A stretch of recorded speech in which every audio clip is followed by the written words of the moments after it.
Today, a new twist on an old tradition at the famed Indianapolis Motor Speedway. The long tradition, the month of May, and the build-up to the Indianapolis 500. The new twist, a race on the Speedway's road course, providing a chance for a driver to record a historic first. You only get one shot to be the first. Any first is special. But when you're given the chance to do it at Indianapolis, a place built on firsts, then it's not merely special, it's history.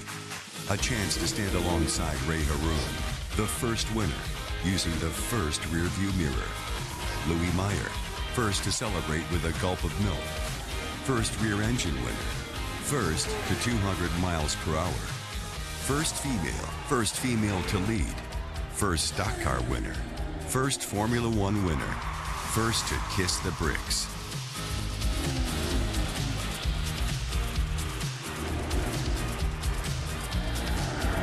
For more than a century, the Speedway has handed out firsts. But as the years have flown by, the firsts have slowed down. That's what makes today mean so much. Even to those who have already won so many races and championships. Even those who have won here before.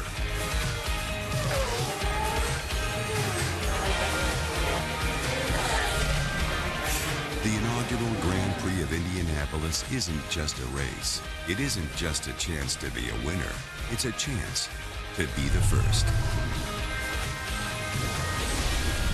Who will be first in the first ever Grand Prix of Indianapolis? On a beautiful 78-degree afternoon at the Speedway, the cars are gridded, great crowd has turned out, the drivers and teams are all ready. The command to start engines for this first ever race is just 10 minutes away.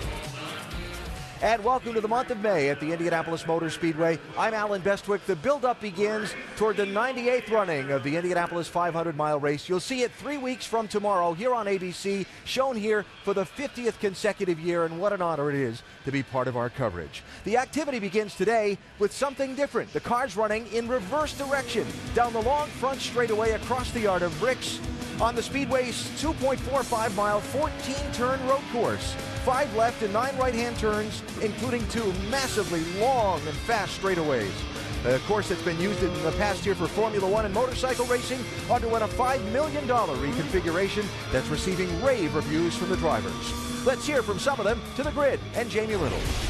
Well, Alan, there isn't a place on the planet that gets Elio Castroneves as fired up as Indianapolis Motor Speedway. Elio, you've won the biggest, oldest race in the world 3 times here. What would it mean to you to win the inaugural GP of IndyCar today? Anytime you're here in Indianapolis, it's amazing, it's special, it's awesome, and every time you go into a first place inaugural race, you wanna be the lucky one, you know, and special here at Indianapolis. So hopefully we have a great car. Verizon number 3 looks really strong. You have 2 amazing straight lines, which are going to give you guys a great show, a lot of passing. The sun is out, weather looks good, a lot of people here, so I'm looking forward. And today's my birthday too, so imagine, I'm going for that present. And if you see the trophy, it is a good present. Well, the birthday boy starts 10th. Now let's go over to another fellow Brazilian with Vince Welch. The last time Tony Kanaan was racing here at Indianapolis, he drank the milk as the Indy 500 winner. In a couple of weeks, he's going to try to defend that title. But today, same place, but a much different race. What's the great unknown about the inaugural GP of Indianapolis? There are plenty, Vince, but I think the biggest one will be who made the right choice on tires. You know, a lot of people are starting on reds. We know the reds are quicker, but we don't know how much they wear. This track is extremely abrasive because of the grooves. The blacks are more consistent, but it's a really an unknown. And there is a lot of pit stop strategies that we can play. We don't know. We have no history of this race, so I have no idea what we're going to base ourselves on. So it's open to everybody. It seems like you've been getting better and better each week in this new ride, the 10 car. How close are you to winning? We're getting close. We're getting pretty close. You can see we're starting much further down and, further up the grid. And then, it took me a little bit, and obviously I expected that. It's a team that has been using a completely different setup that I'm used to, but we're there. I have all the Target boys behind my back. Chip is giving me everything I can, so all I can do is drive to the front. Keep an eye on this guy today, Tony Kanaan. Let's go to Rick DeBrule. Well, Ryan Hunter-Reay had the fastest lap in the qualifying for the Fast 6, but he's not sitting on the pole. That's because At the end of the session, with a track that had been slicked by rain, hit right before the session started, he lost control coming out of the last turn after he hit a slick spot, hit the outside wall, did damage to the car. Fortunately, Ryan was okay, but because he brought out a red flag, stopped the session, he had to incur the standard IndyCar penalty, which means he lost his 2 fastest laps. The good news, his next fastest lap, good for 3rd on the grid, but it means you're going to have to pass people if you're going to win this race. So here's the question. We haven't talked about it yet. What's this track like to pass on? Can you pass your way to victory? Oh, I think you can, absolutely. I mean, they've done a great job with this circuit. IMS has just done a fantastic job. There's long straightaways, inviting passing zones, tight corners. I think we'll see a lot of passing today. The temperature's a little higher than we thought, so we'll see a bunch of different strategies here on downforce, tire selection, and also pit strategy. So there's going to be a lot of variables going on. You have to think you want to get it in the first turn, but are you going to stay patient, or are you going to go for it right off the bat? It all depends. You know, we'll see where we have to go at it, but there's only one way you're going to win this thing, and that's passing to the front. So I've got to go for it. You know, they've given me a great car, this number 28 DHL Honda, and just yesterday in the wet, it's part of it. You know, hit some standing water and lost the rear of the car, but the guys did an excellent job getting it back together. They were gone, left the track by 6 p.m. We were ready to go. All right, Ryan Hunter-Reay, you would not have expected the veteran to have problems in qualifying, but then you have to expect the unexpected here. And with another surprise, let's go to Dr. Jerry Punch. You know, through the years, there have been many surprises here in the month of May, but arguably none bigger than what happened here yesterday, as an impressive young Colombian, Sebastian Saavedra, overcame the weather, the wet conditions, the rain, to win his first ever Verizon IndyCar Series pole, and it comes in the inaugural Grand Prix of Indianapolis. And Sebastian, you've now had 24 hours to sit and think about what you've accomplished. What does it mean to you and this team? You are the pole sitter at the Indianapolis Motor Speedway. Man, it's huge, you know. It's an amazing place. It's an amazing month. And of course, to be here means a lot to everybody. But for me, even more, you know, being my first time. It's just everything so far has been perfect. Let's try to finish the same way. I think we can do it. Hey, thanks for your time. Good luck today. Thank you, guys. Have a good one. When Sebastian Saavedra was 9 years old, he sat in his native Colombia and watched his hero, Juan Pablo Montoya, win the Indianapolis 500. He said, today, it's my turn to win a race at Indianapolis from the front row. Alan?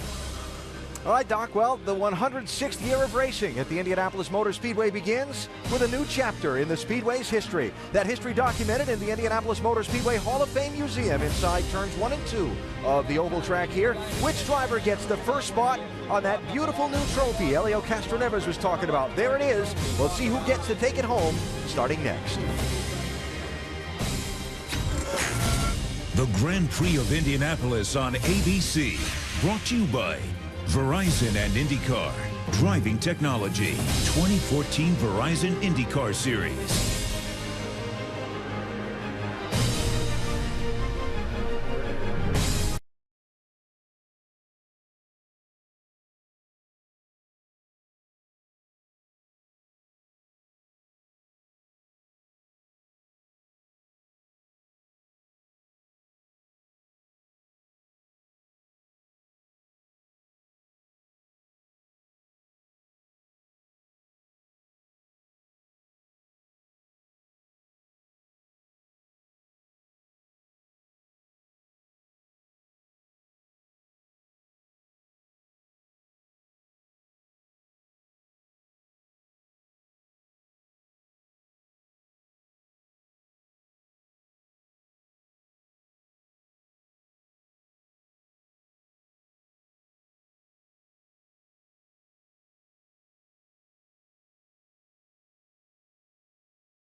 Drivers buckled in, getting ready to go in the inaugural Grand Prix of Indianapolis here at the Indianapolis Motor Speedway. What a spectacular day. Fans have turned out. They're lining all of the viewing mounds around the 14-turn course, and the command to start engines is just moments away.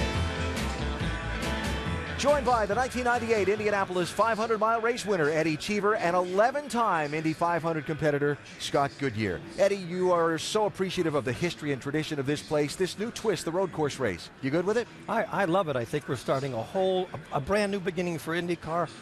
My favorite page of all history books is that first page, and today we're going to write a brand new page in that book. And what a beautiful spring Indianapolis day for a very difficult race, and I just can't wait to see it start. Let's talk about the course on which this race will be contested. Been getting pretty good reviews from the drivers so far. Why? Excellent reviews because they took the old Formula One course and they revamped it because they asked all the current IndyCar drivers for their input, and they did a great job. Great passing zones, turns 1, 7, and 12. Very competitive turns, and all the drivers say it's the fastest road circuit they have on the tour, and it will be difficult. It always makes me think, Eddie, when we come to the Indianapolis 500, we always say the first turn, you can lose the race in the first turn, but you can't win it. And I think that's going to hold true here today, because as you rush down to turn 1, everybody wants to lead that first race lap here, the inaugural event. But all the drivers that are here today, there's only going to be one that leaves as a legend. Got to be a lot of fun finding out which one that is. Now, this is the 4th race of the Verizon IndyCar Series for 2014. The first 3 have been filled with plenty of competition and conflict. First race of the season. Green flag, control, green flag. Here we go. We're green in St. Petersburg. Outside, can he do it? New leader, Will Power. Cautions out. We finally have a yellow. Here we go with 28 laps to go. Whoa! That falls on Will Power. That is a ridiculous speed to bring the field down for the start. Checkered flag, and the win at St. Petersburg goes to Will Power. The race is on at the beach. Hunter-Reay to the inside. Oh! 3 of them get taken out. Oh! Can you believe what you've just seen? Does Scott Dixon have enough to make it? Put now. Oh, Dixon's in. The race leader is in.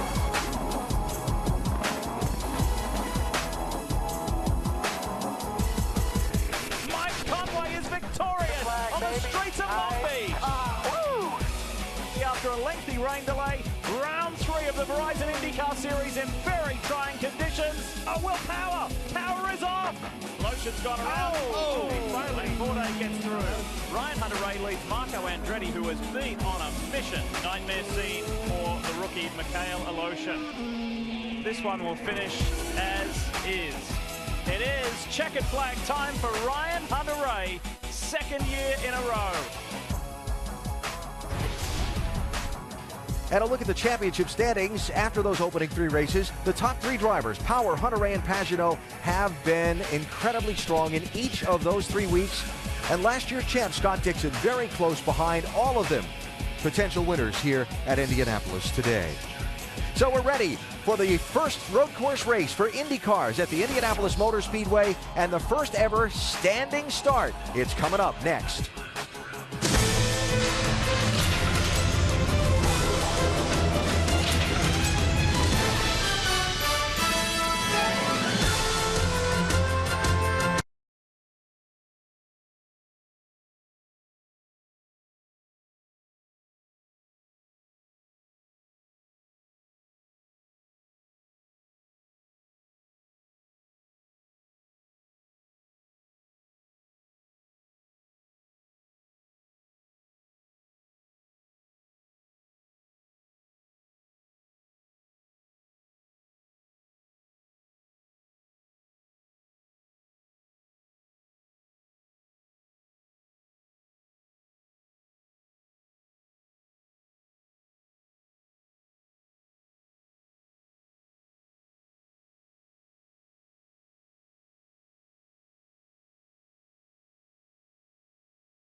What a spectacular day here in Indianapolis, Speedway, Indiana, at the Indianapolis Motor Speedway, and a great crowd that has turned out for the inaugural Grand Prix of Indianapolis. A new twist on an old tradition the month of May, but that new twist begins in a very familiar way. We go trackside. Race fans, now for the most famous words in motorsports, please welcome Mary Holman-Jord.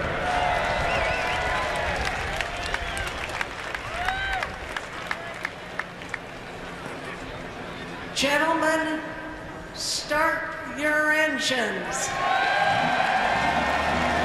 you, Mary Holman-Jord. At the Indianapolis Motor Speedway, the engines are fired. I said the engines are fired. Are you guys ready to roll? Oh, it's race day, a new tradition at the Speedway. We're honored to have you with us tonight on this gorgeous day. Neither Sebastian Saavedra or Jack Hawksworth have ever qualified in the top 4, much less the front row. But that is exactly where they will start today. Both these drivers know that starting up front, especially here at Indianapolis, involves tremendous responsibility and pressure. And both know that with 23 other cars screaming into turn 1 right behind you on lap 1, there are huge consequences if either one of them makes a mistake. Here's Rick DeBrule. Well, Will Power does not have the greatest record here at the Indianapolis Motor Speedway. In 6 races here, his best finish is a 5th. The last 3 500s, he hasn't been able to crack the top 10. But this race is a whole new Indy. It's one that suits Power well. After 3 road races this year, he leads the championship. He's already got a victory. Now, it's hard to bet against him. When he's turning left and right, though, he is the road master. So would a win change his luck here at Indy? That's a big stretch. But it's a great way to start the month. Jamie? Juan Pablo Montoya raced an IndyCar here in Indianapolis. Today he starts eighth. As for Helio Castroneves, he has 3 Indy 500 wins, and he told me if he wins today, he'll once again climb the fence, drink some milk, and eat some birthday cake. Vince Welch.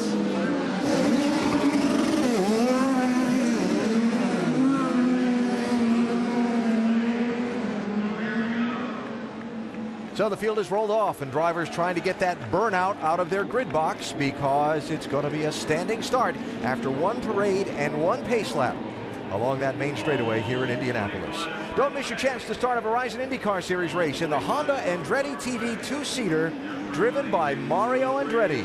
Enter for a chance to win at shophonda.com. Why wouldn't you enjoy the experience too?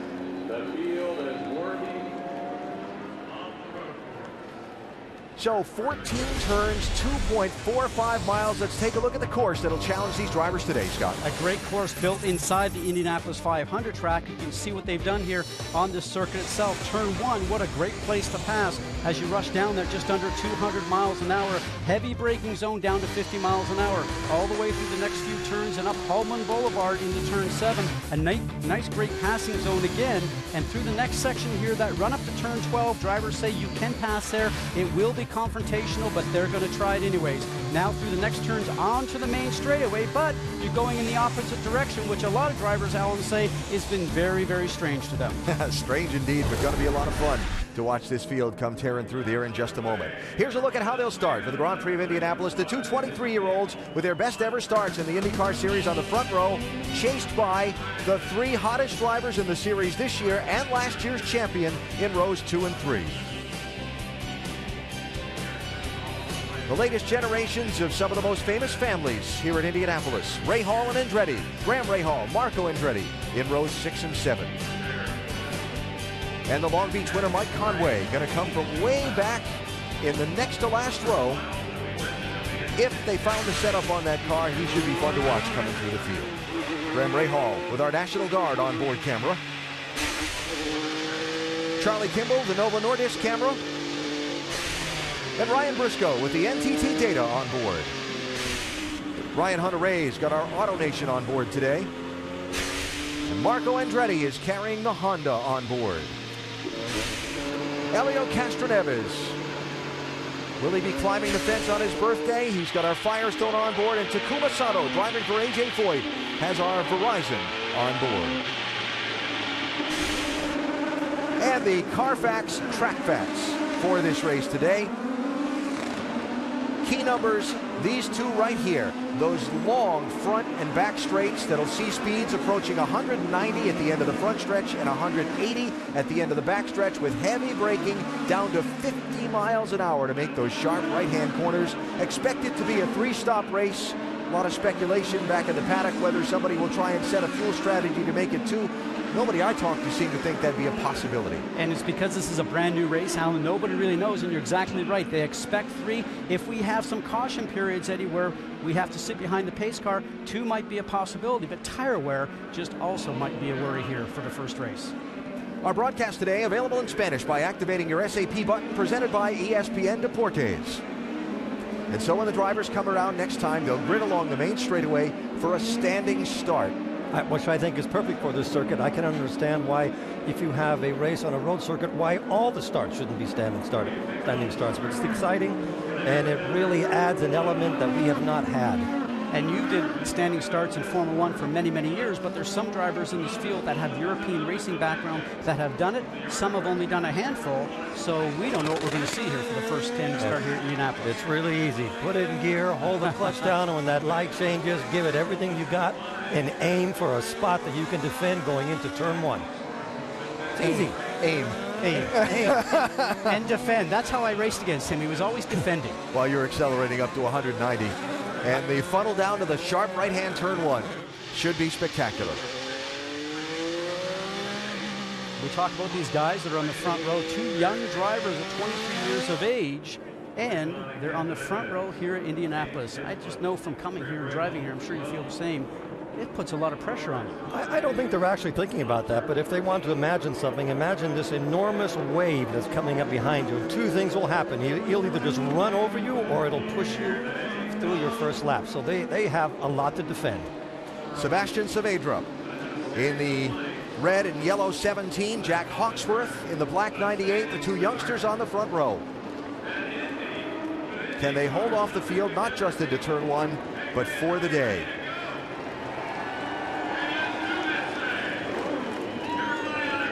Mikhail Aloshin, the last driver on the grid in that number 7 car. When he gets in his box, the 5 lights over the track will begin to turn red one at a time. When all 5 are lit, between 1 and 3 seconds later they go out. When the lights go out, the race is on. The first ever Grand Prix of Indianapolis is about to start.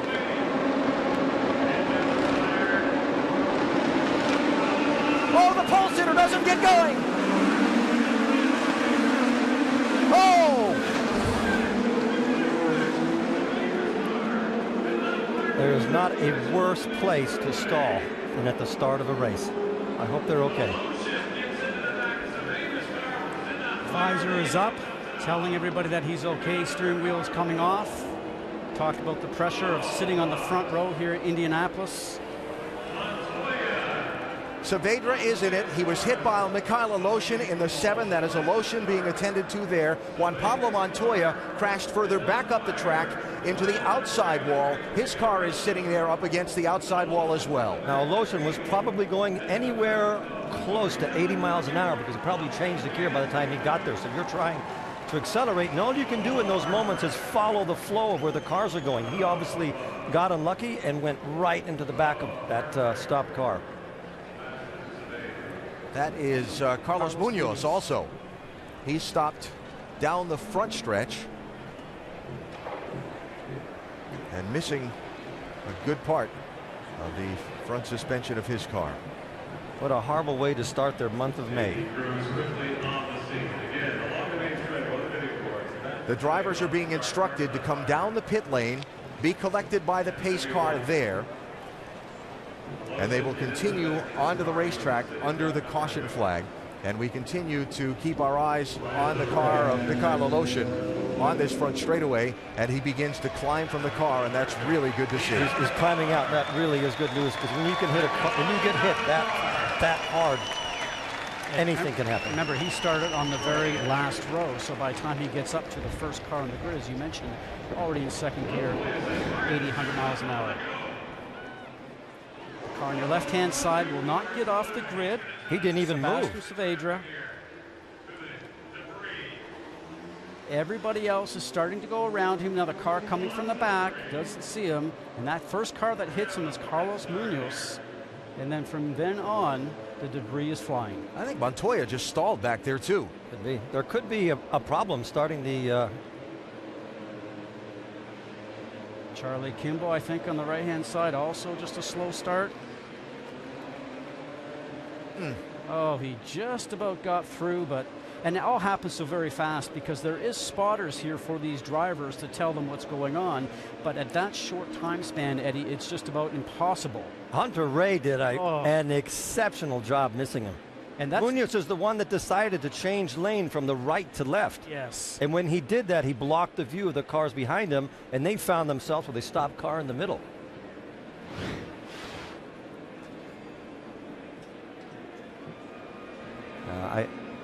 I would have to suspect there might have been something electronic or the car didn't mechanical. get moving, which is unfortunate. You know, and Al Unser Jr. is now the driver coach to KV, and he's actually been working with Saavedra, who's done a great job this month. Doc?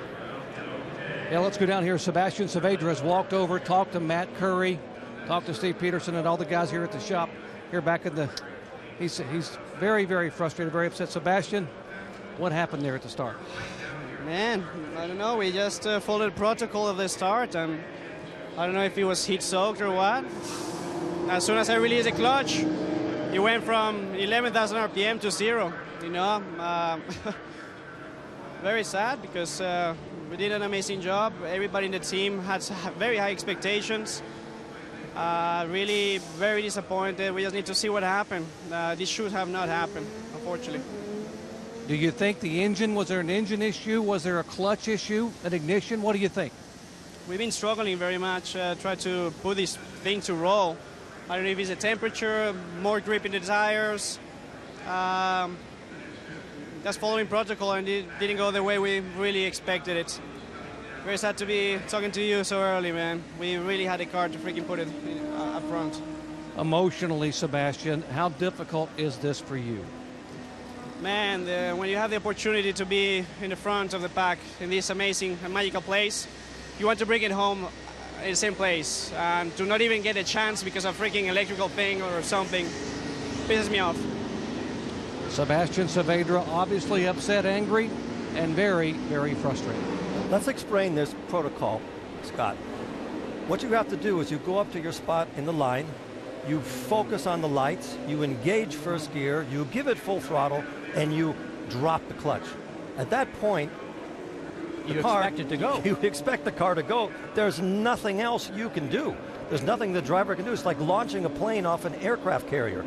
You go through all of these protocols, you give it maximum power, and in this case, like he said, he went from 11,000 revs to 0. It's supposed to do exactly the opposite. Now let's mention, on the IndyCar, the clutch is operated by your hand on the steering wheel. Yes, and all of the systems are electronic. So for whatever reason, as you just heard Saavedra explain, when he dumped the clutch, nothing happened, and then a lot happened.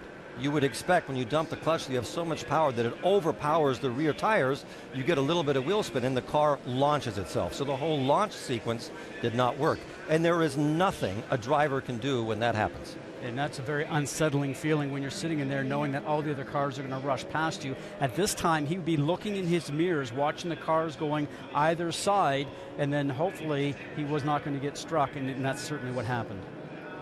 I was involved in a start like this at the Canadian Grand Prix once, and it had tragic consequences. I was there watching on the front stretch. Unfortunate, you can see how deflated he is, and you know, we always, when we have a problem, Eddie, you always want to try and leave the track and go on to something new, and as we can see here, the impact, now the drivers that are involved in this have to be here for the next couple of weeks getting ready for the Indy 500. You walk back into your workplace for the next couple of weeks thinking about this. Yeah. So Sebastian Saavedra, the pole sitter for today's race, and obviously very frustrated and upset. A massive crash on the standing start here at Indianapolis.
For today's race, car didn't go when the lights went out and was hit by two others.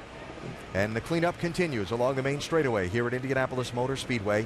You saw Mikhail Aloshin, who started last in this field and was the one who made the heaviest impact into the car of Saavedra, out of his car. There he is talking to his team. And a tough way to start his Indianapolis experience. Juan Pablo Montoya looked like he just stalled his car on the grid. The safety team came out, fired him up. He's rejoined the tail end of the field.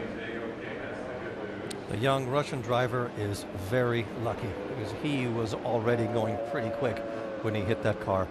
And it says so much about the safety of these Dallara Indy cars that you can withstand an accident like this. But unlike Formula One cars that only race on street courses, the Indy cars have to withhold incredible forces when you crash, unfortunately, like you do on a speedway. You also saw during our side-by-side Takuma Sato getting the nose repaired on the 14 car. Here's the view from Charlie Kimball. Very fortunate. Everything's unfolding up in front of him right now, and debris is flying. And Eddie, you know what that is like. Keep your left, keep your left, keep your left. Keep it right. Okay, all clear. He had trouble getting going down. too. Yes. Now, one of the worst Watch things this. he did here was putting his arms up in the air. You never, ever put your arms up in the air because you're going from 0 to probably 40 miles an hour in a tenth of a second. I could not think of a worse feeling to be at the front of the grid and have your car stall as you're waiting for the inevitable crash. So they still clean up along the front straightaway, and we still look for our first full green flag lap of the Grand Prix of Indianapolis. Also getting reports that Mike Conway's car suffered some damage, and he has gone back to Gasoline Alley for some further repairs.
The great tradition of the Indianapolis 500-mile race, capping off the month of May in a full 3 weekends of coverage on ABC and also extended coverage on Watch ESPN. We'll have full coverage of pole weekend next week and the Fast 9 qualifying on Sunday, leading up to the 98th Indianapolis 500-mile race coming up in a couple of weeks here on ABC for the 50th consecutive year.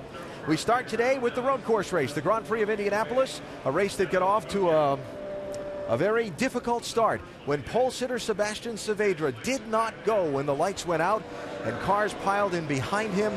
They're working very efficiently to try and clean up this front stretch and get this race going under green. But boy, there was a lot of debris and a lot of things to pick up and sweep up, and still that work is ongoing here at the track. And other than just having crashed cars, it could have gone in a different way, and I'm relieved that the cars held up as they did. But definitely not something you can blame the drivers on, because it went all the way through the field. Even Montoya, I don't even know how many Grand Prix he did, stalled the car at the start of the race.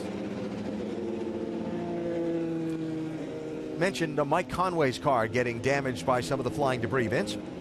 And with his team owner, Ed Carpenter, Ed, how significant was the damage on Mike's car? It's gone to the garage. Basically the whole right rear corner, upper, lower wishbone, maybe the upright. So we're back at the garage. We're going to change out the corner. You know, Mike actually made it through. He just hit the inside pit wall when he was going through. So we'll get back out, you know, at some point and just hope other guys drop out and we can score a few points. But you know, we'll just be trying to finish the race and prey on other people's misfortune. So unfortunate day, not the way we want to start the month of May, but I think IndyCar's had like 2 good standing starts since we started them last year. Haven't been a fan, still not a fan. Thanks, Ed. And what Ed's referring to is these cars doing standing starts. Obviously, Indianapolis cars have always done rolling starts. It probably would be a discussion with the drivers, Eddie, and the drivers group as we watch Oriol Servia now leave his pit box after doing some work. But, you know, they're exciting, absolutely exciting, thrilling. I did it all through my former Atlantic days, and unfortunately it didn't work out today. It could have gone the correct way. It could have been a terrific start and run down to turn 1. I understand Ed's concerns, and I understand him not being a fan of it, but this is not really a question of being a fan or not a fan of it. This is a mechanical function that did not work. The launch did not work. So it's more a question of getting a bunch of cars going someplace for a week and just keep on testing until you get it right. It's not, there's no one to blame other than the fact that the system failed. And is in development. And it's in development. So let's get through the development. Maybe if there was an error, is choosing to have a standing start today instead of a rolling one because the system isn't where it needs to be.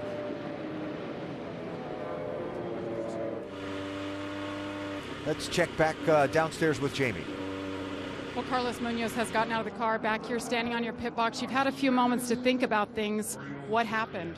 I didn't have really, I don't know, everything was really fast, you know. The first one I stalled, I was really in the back.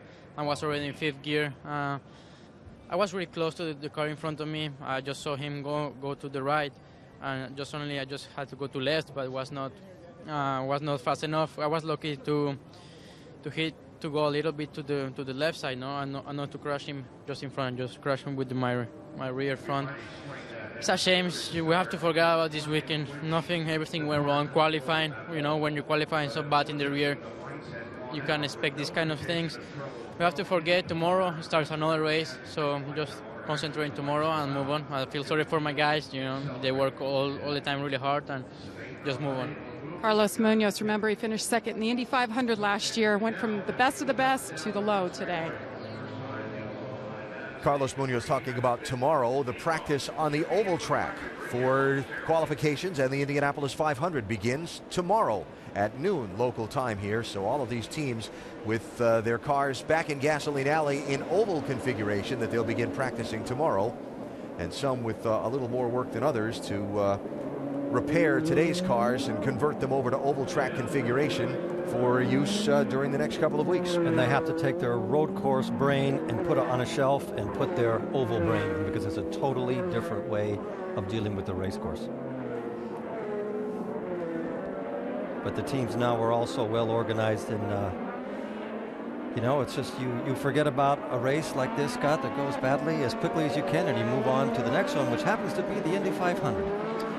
A race that we know is so large in everybody's radar screen. A lot of these drivers that are competing in today's race that are from somewhere other than North America will tell you that they can remember the day that they were watching the Indianapolis 500 on TV with their family, and they're generally driving karts at that point in time and thought, boy, we would like to go to Indy one day. Sebastian Bourdais in the 11 is 9th right now.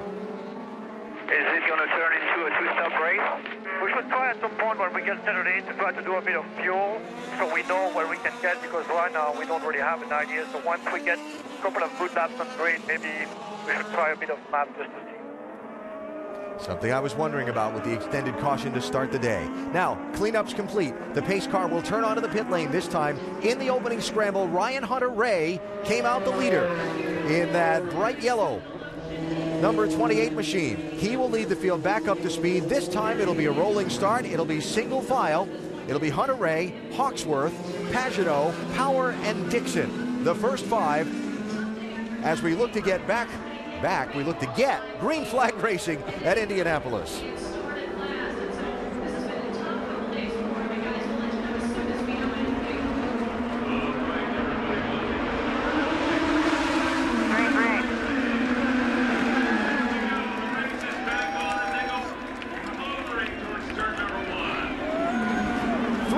For second.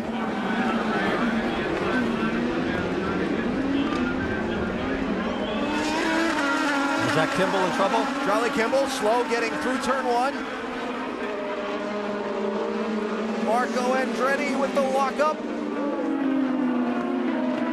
And all the way over the curb. What was that curb there for? That supposed to tell you take a left? That is a launch. Look at this, inside the white line. Now, if he is pushed out there, which he was by another car, then that is not a penalty. But you can see all the pent-up, ready to go by all these drivers right now. As wide as this track is, it seems not to be wide enough for the first lap. I have never seen a first lap like this anywhere. I'm glad we're up here because right now I wouldn't know what to do down there. That was Ryan Briscoe that got pushed a little and wide. And here goes Marco again. Just driving in there real hard, hopefully taking advantage of guys stacked up with cars in front of them. And we call that in grassroots racing, excuse me, pardon me, coming through. What a great first lap. Hawksworth is being attacked. Hunter-Reay. Oh, you can hear the crowd just loving it, and look what happens. But he holds on to his position because the next corner is to the right. That's no, Pagenaud. He doesn't. Simon Pagenaud through Ryan Hunter-Reay. Simon told me yesterday, he said, I have a car capable of going to the front. I am confident whether it's in the wet or whether it's in the dry. Now his sights are set on moving forward and chasing down Hawksworth. And he's under attack from Dixon. Hunter-Reay is. Hunter-Reay. He was actually under attack. He was defending. So it makes you wonder where the aerodynamic downforce level is in all these cars. If you're not going down the straight fast stuff, do you have too much downforce on the car to give you grip in the infield? Cost you going down the straight. Time will tell us here. That's one of the biggest questions on this racetrack because there are 2 very long straightaways. And obviously the more wing you take out, the faster you're going to be in the straightaway. But nobody knows how the cars are going to handle into these long runs because nobody's even run a full tank session. So Jack Hawksworth, the 23-year-old, originally from England, now living in Indianapolis, driving for Brian Herta Autosport.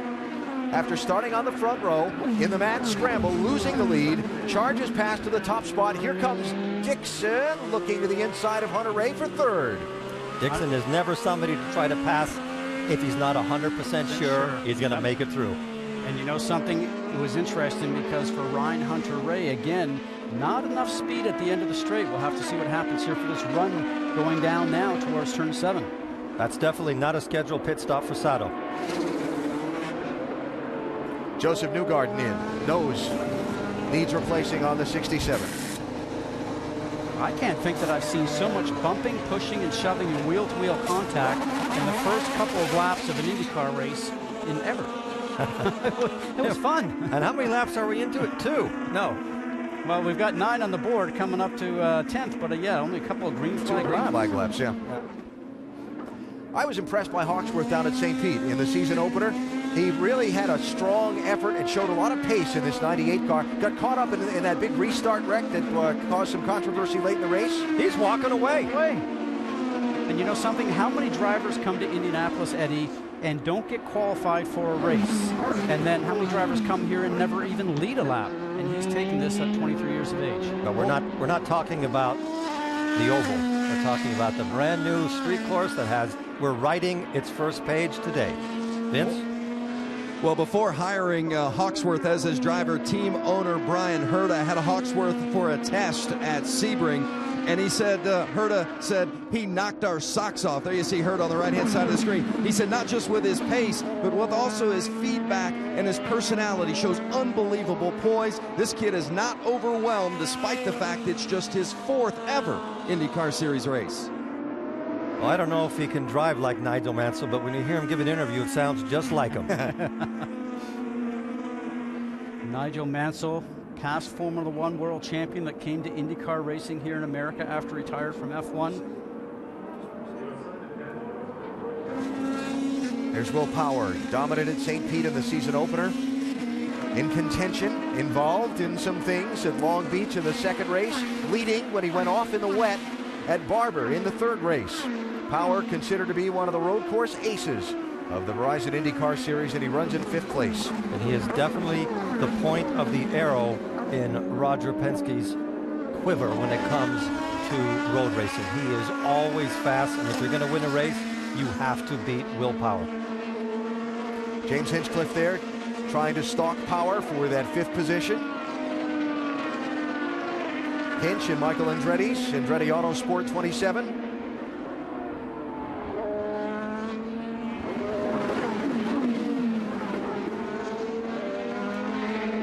Hinchcliffe is still trying to get his season started, isn't he, Scott? He's been very fast in testing and good in qualifying. He's had some very unfortunate races. But, you know, when you speak to him, he is never down. He's disappointed, but he always sees the bright side of it. He works well within the team. Michael Andretti said he's just amazed at his pace and a great team player. The team is working on all cylinders right now, Michael said. He says, I can't think of any team that I've been around that's firing with guys and are competitive. They work well together. Engineering's going well. And Michael continues to grow his empire, not only in IndyCar racing, but everything else. So Hinchcliffe running in 6th. Let's check in on Ryan Hunter-Reay, who was leading at the green flag restart. Now he's running in 3rd. I can't save and not give up. Okay, keep going. Don't worry about saving then. Talking about saving fuel, and he said, then I back up. So then he goes backwards. Rick, you have more? Yeah, during the yellow flag, I talked to Michael Andretti about whether they would consider making this a 2-stop race. But I don't think he's comfortable with that. I think he just wants to keep Ryan out front running. He said, well, we're not sure, but I could tell it was one of those things that was, yeah, if you had to, you'd do it, but it's not his first choice. I was working on some of the numbers right now, and I see these guys being about 4 or 5 laps short just on trying to make it on 2 more stops, even with the caution we had. Now, if we end up having some more caution guys, then we can probably make that happen. So that's the contest right now, and that's when we're driving the car, and everybody else in the pit lane amongst their computers is trying to figure that out and tell us what to do. Never, ever bet on an oval coming your way, because inevitably it won't.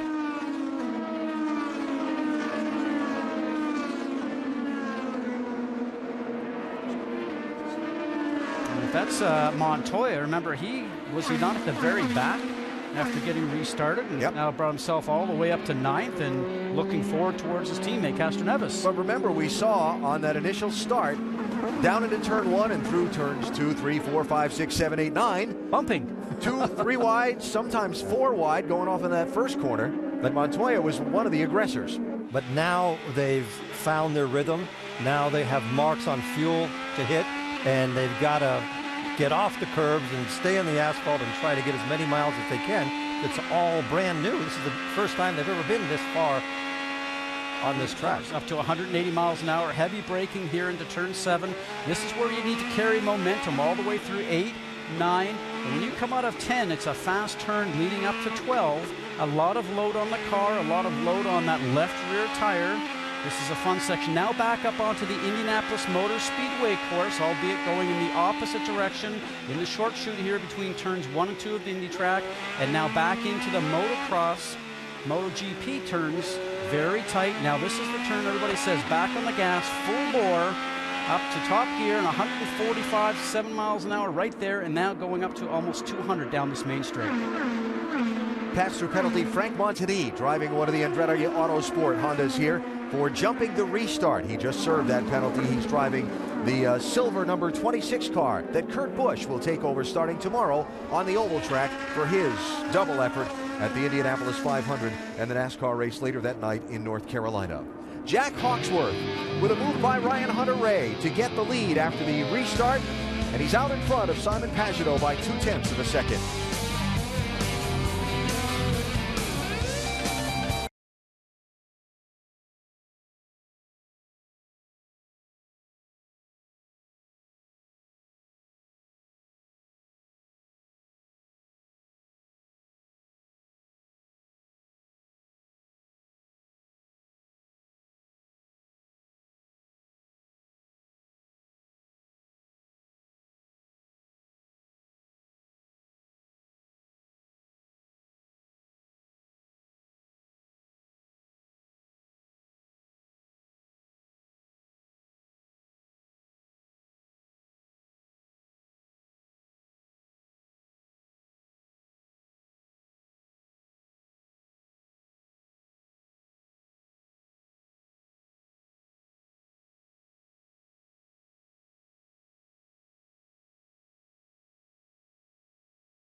Juan Pablo Montoya, Helio Castroneves racing for a spot. That was 8th place. Montoya eventually wins out. Wasn't very friendly or very teammatey, was it? Juan's got to go. Gotta go. To overcome the stall on the initial start. Racing from Indianapolis today on ABC. Tonight, the NBA Conference semifinals continue.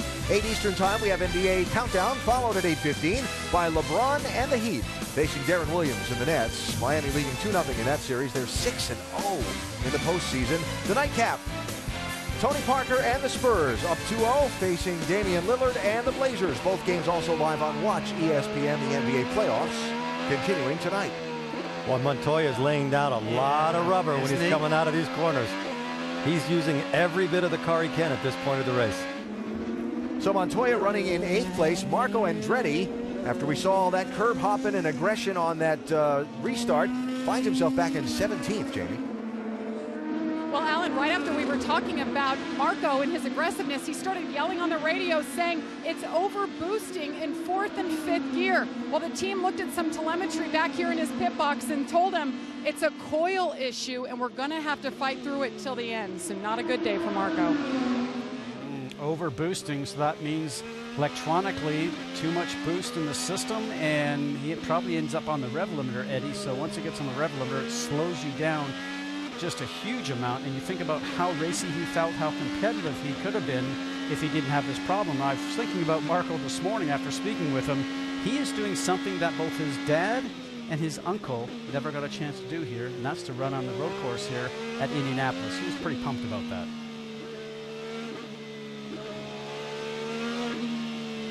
Would you like me to add something to that? Knowing your association with the Andrettis, I'm waiting to hear it.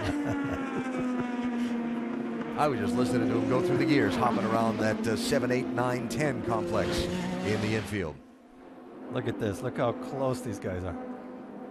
Yeah, I think I'll take a different road. Oh, that's a Rahal and Andretti. Reminds me of old times between Rahal and Andretti. 4 wheels in the air. Just saw Castroneves get passed by Montoya. Now Helio's on the pit lane, Jamie. The birthday boy, Helio Castroneves, you see, has those black primaries on. Only one of 6 cars in the field who opted to start the race on those. So he will be happy getting these sticker red tires, the stickier compound put on that car. 7 seconds, Alan. They filled them up with Sunoco fuel and put 4 tires on it. By way of review, 2 different tire compounds used here in IndyCar racing, provided by Firestone. The black standard tire, what's used for all the practice. There's also the red, softer or alternate tire. You have to run at least 2 laps on each compound of tire during the course of a race. But all these teams have a lot of history on all the tracks they race on, and they can do their strategy according to the pace they want to run, what the tires can do. Today, nobody has any information. Reds might just last longer than they normally do, but being a softer compound, you expect it to be quicker for a few laps, but then you lose the speed, and at some point, the black will be faster than the red. Charlie Kimball on the pit lane. Okay, you're going to have a clear pit. That's Charlie Kimball, and he comes down for his first pit stop of the day, and they wanted to try to come in during the yellow, but they had not taken the green flag to put the red tires on. They're one of the guys that started in the back of the pack and started on the black tire. You see the red wall on the side of the tires. You heard Alan Besser talk about these are alternate tire. It has much more grip and much more speed. 7.4 seconds, Kimball away. Adding to the mystery over the tire performance here at this track, beside the fact that they hadn't run here before, you're not allowed to run those alternate tires until qualifying. You don't get to test on them, and they had the open test here on April 30th. And in qualifying yesterday, the track was wet at times. So they don't have much experience at all on the alternate tire, and it's a little bit of a mystery until you get on them in the race and see what the lap times do. And this track is unique because you have these very long straightaways. When you get these long straightaways, the tires cool down. So maybe the Reds will be more consistent over the length of the run than they have been in the races we've had so far this year. Jack Hawksworth legging it out over Simon Pagenaud. He's kept it around 2.5 seconds from Pagenaud. Scott seems to think that Hawksworth is burning more fuel than he should be at this point. I'm not that sure that's the case. Well, it's hard to say, you know, and it's going to come down to what is their strategy, what is their thinking. The second car in line Pagenaud, know a lot about him, and Dixon also. All those next guys that are behind Hawksworth, Pagenaud, Hunter-Reay, Dixon, Will Power, Hinchcliffe, I would say certainly they know how to save fuel, and they do that by rolling the car through the turn a little quicker without slowing it down so much, something you always work with on new drivers coming to this series, and everybody knows that Dixon is one of the best. I would not be surprised to see Hawksworth come into the pit lane, and then the next lap or 2 laps later you see Pagenaud and guys like Dixon. But even if he does, we're not sure. Well, we don't know. What the length, nobody knows right now. They're just accumulating information. But that is the master. When it comes to saving fuel, Scott Dixon and the Target team, they are the best. Now, there are some race fans that get irritated when you talk about fuel and saving fuel in the course of a race where you're trying to go as fast as you can go. But, asterisk on that, you're trying to cover the distance from green flag to checkered flag as fast as you can. That means staying stopped for as little time as you can on the pit lane. Montoya's in, Jamie.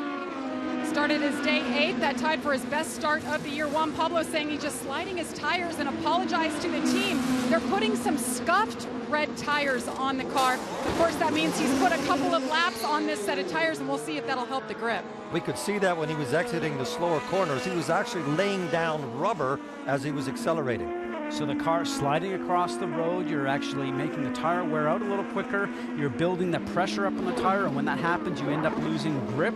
That's what a lot of drivers were starting to worry about here this morning. Ryan Hunter-Reay running third. Okay, we think you might have a right rear going down. It's going down slow, so let us know when the car starts not feeling so good.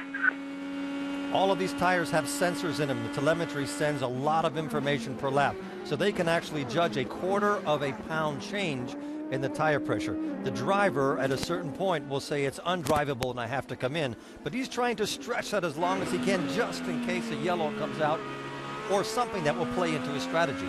He's on his own pace right now. Got more on this, Rick?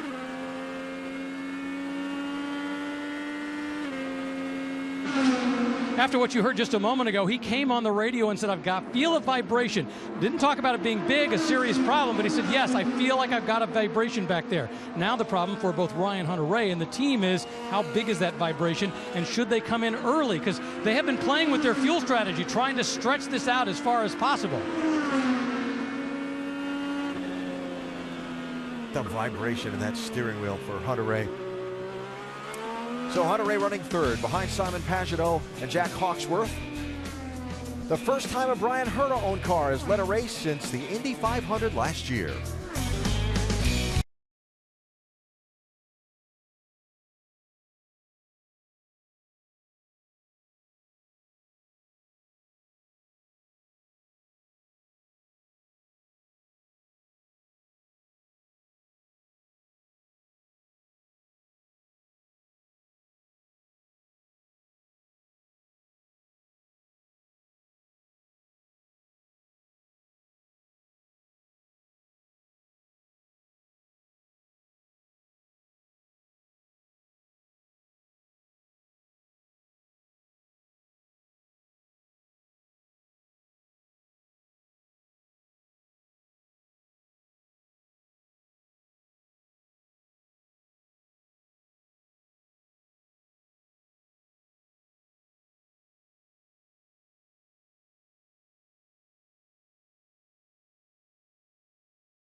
Tomorrow night, Yanni Ermelina leads the defending National League champion Cardinals against the reigning NL MVP Andrew McCutchen and the Pirates. Sunday Night Baseball presented by Taco Bell, St. Louis at Pittsburgh.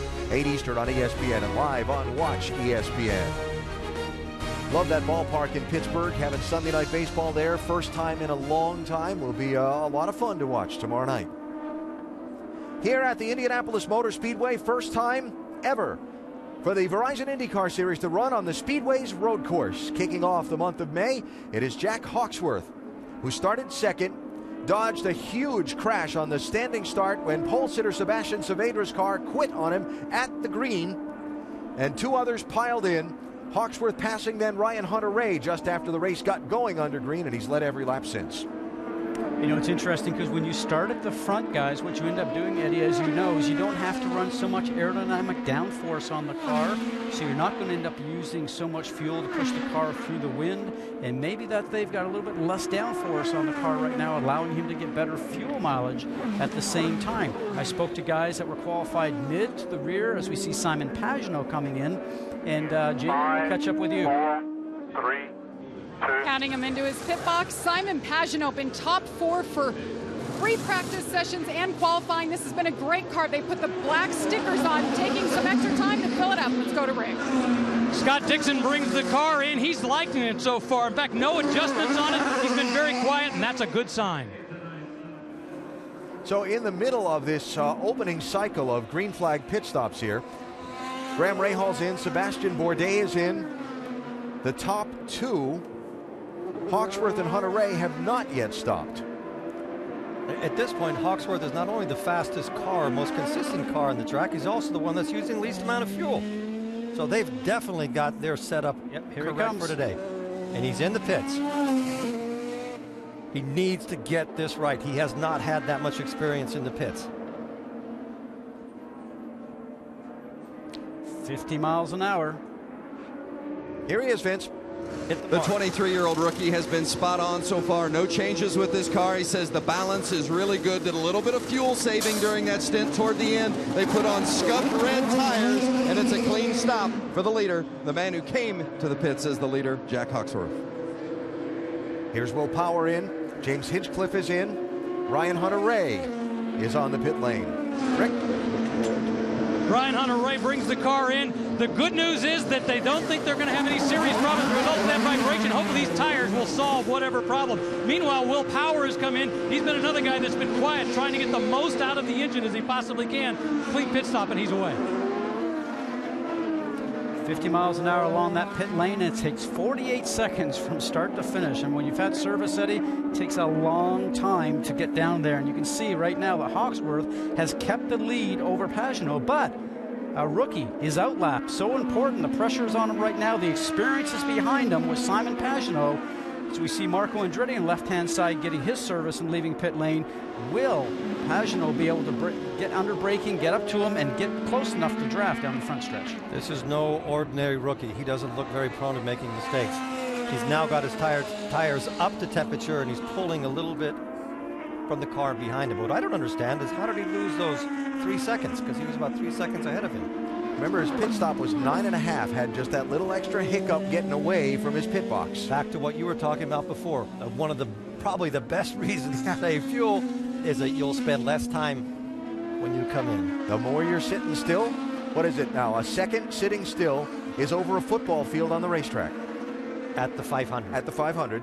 But in this race, at 190 miles an hour down the straightaway, it's not too close. far from. Yeah. Now, Hawksworth does have the alternate tire on, the red sidewall Firestones. Looks like Pagenaud has the primary tire. You can see the black sidewalls. But Hawksworth had the same type of tires on at the start of the race. So here's the leader, Justin Wilson, not yet having pitted in this cycle of stops. Ryan Briscoe just served a pass-through penalty for a safety violation on his pit stop. Said he ran over an air hose on his stop. One more lap. Yeah, one more lap. Briscoe just served his penalty. He's back in 21st position. Wow, for a guy making great fuel mileage, obviously.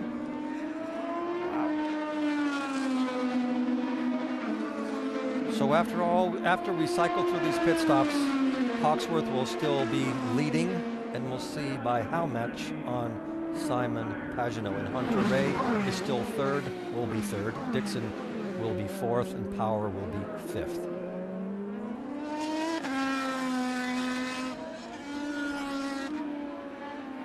Just looking back, Wilson came in at lap 6 during the long caution for the cleanup from the initial start. Save a bit of fuel on the way in. Save a bit of fuel on the way in. And has started on the black, harder tires. What we have to explain to everybody is that this track was green. There was no rubber on it. Every lap these cars do right now, the track is getting quicker and quicker, and there's rubber all the way around, so the tires will have a different life to them than they did before. They should last a little bit longer. Cars will have a little bit more grip. Justin Wilson hearing on his radio to pit this lap, so he will peel off here at turn 13 and take the pit entrance. And they are so focused on the fuel, they told him to save some fuel when he comes in the pits. That's probably not the amount of 2 spoonfuls of fuel that he could save. We're going to go down 1 turn on the front wing and add some tire pressure. Copy? Copy. Well, there you go, Doc. And you heard exactly what they're going to do. Justin Wilson complaining the car has an oversteer problem or a loose condition. You heard about the front wing adjustment and the air pressure change. Going to put the red tires on. Remember, he started on blacks. There's the wing adjustment, waiting on fuel, waiting. Not a very fast pit stop. And his teammate, Carlos Huertas, also stopping. That completes this cycle of pit stops for everyone on the racetrack and puts Jack Hawksworth back into the race lead. So the top 6 are Hawksworth, Pagenaud, Hunter Ray, Dixon, Power, and Hinchcliffe. And look at the gap. Remember when he came off the pit lane for his outlap, Hawksworth had Pagenaud right behind him. They have got the setup spot on. It's a very delicate mix here, Scott, isn't it, between the amount of downforce that you run on the car to get through these twiddly bits and the 2 long straightaways, and they seem to have it. He is leaving Pagenaud behind him. And I don't think it's a fuel issue like we thought before. Well, he is on the red tires. We have to remember that, which is more grippy tires. We talked about those red sidewall tires. But the other thing that you have to think about, too, is that right now he's going to keep pushing and pushing. The car in second place as he turned the knob on his steering wheel to trim the fuel back, maybe saving a bit of fuel. Are they still thinking that maybe this could become a 2-stop race? All the strategy that is playing out right now. But for Hawksworth, I mean, you're leading at the Indianapolis Motor Speedway. How cool is that? He's not doing his strategy. They're telling him from the pits what to do. So from the pits, they have these computers, the amount of fuel, and he's just executing perfectly what the team wants him to run. He hasn't put a foot wrong the whole way. Sorry, Eddie, change for 6th place there. Sebastian Bourdais by James Hinchcliffe to pick up a spot. And now Hinch going to come under challenge. Right behind him is Helio Castroneves, looking to see if he can find a way around. So on that first stint, Wilson did 25 laps. Look at this move. Into turn 7 at the end of Holman Way. And Castroneves, Hinch was not pleased. There's some driver etiquette that you can have to allow the guy that's on the outside of the turn enough space that he can keep going without having to get out of the throttle. And is that a Canadian thing? Driver etiquette? Yes. If the guy's faster, get out of the way. Let him go. That must be a Canadian thing. At the end of this long backstretch. Yep, a bit of a draft going on here now. Hinch was moving over, trying to make it very difficult for Castroneves. So this is probably his way of paying him back, saying, I didn't appreciate it. And there's the hand for Hinch going, hey, you know, I didn't. They've got their own people here to cut the grass. I don't need saying, to do that. vaya con Dios. Go do your thing.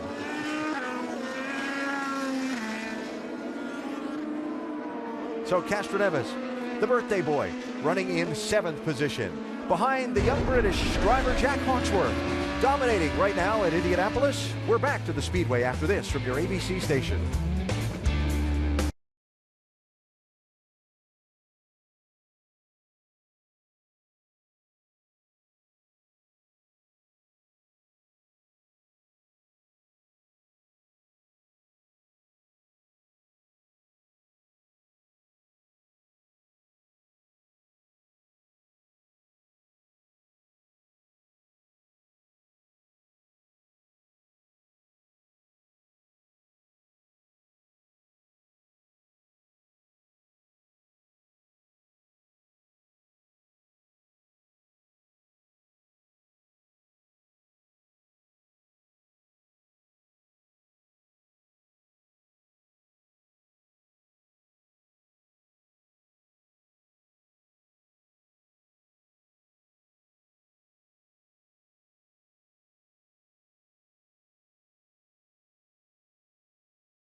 The chaotic start of the Grand Prix of Indianapolis, the new twist on the old racing tradition of the month of May at the Indianapolis Motor Speedway. There have been some frantic moments in the opening half of this race today.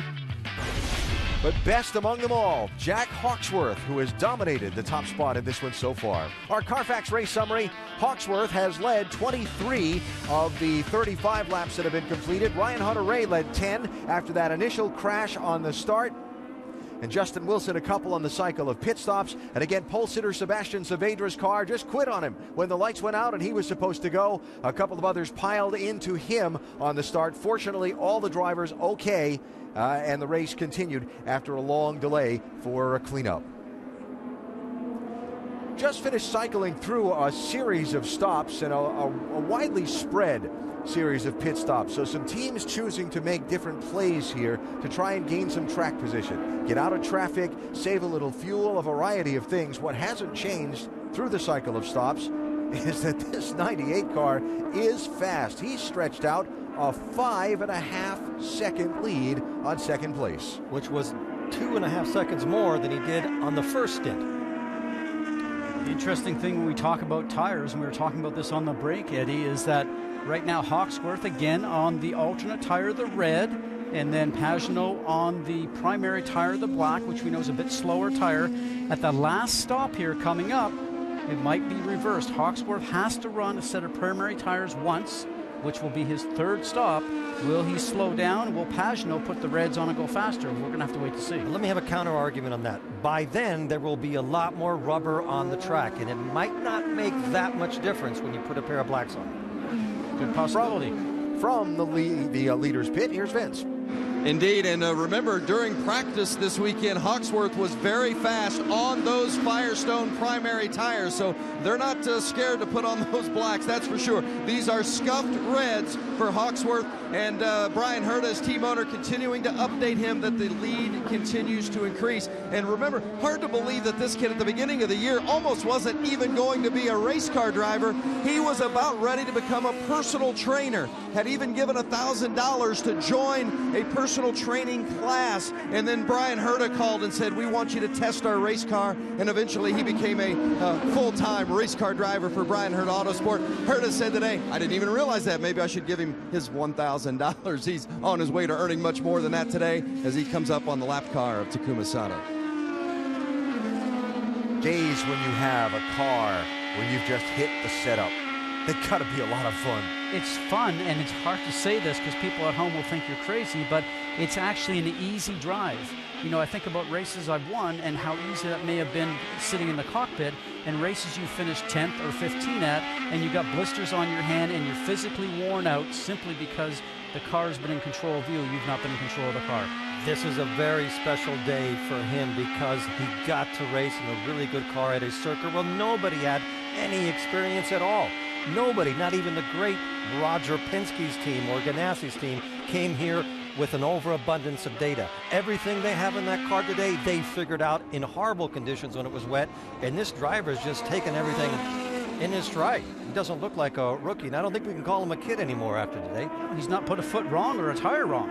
And on the other side of the coin, Sato and the A.J. Foyt racing team have struggled to find the grip all weekend long. They're struggling with their communication internally in the team. I think they hit so many peaks last year and they did so well that this year they just can't quite find their form, and the pressure is starting to build in that team, because when you have a leader like Foyt and you let him taste victory, that's all he wants. That's the perfect way to do it. That's very good on Sato's part. The team told him, Larry Foyt, you could tell him on their radio, said, just let him go. Now let's watch and see what he gains just in this three corners that we have in front of us. The power down of Hawksworth, the car in front right now, the black car, and you can see the day-glow stripes on the bottom suspension pieces to tell everybody that he's a rookie, not looking like a rookie, but the power down and pulling away. And you know how frustrating that is as a driver to see a guy drive away from you and you can't do anything about it. He gained 150 yards, probably 100 yards in just four corners. I hope we can get the camera back on Sato's car when we get to the front straight, because we'll be able to see what the difference is that he gained in one lap. 3 more corners to go to the front stretch. The slowest bit of the track right here. Down to 12 off the Indianapolis 500 circuit on Here the we go. bike circuit, and this is where you put your foot on the gas and do not let off. And it's bye-bye Sato. Paddle shifting, right hand hitting the button. Is that a car up there? I'm not sure. It's leaving you. Wow. That is impressive.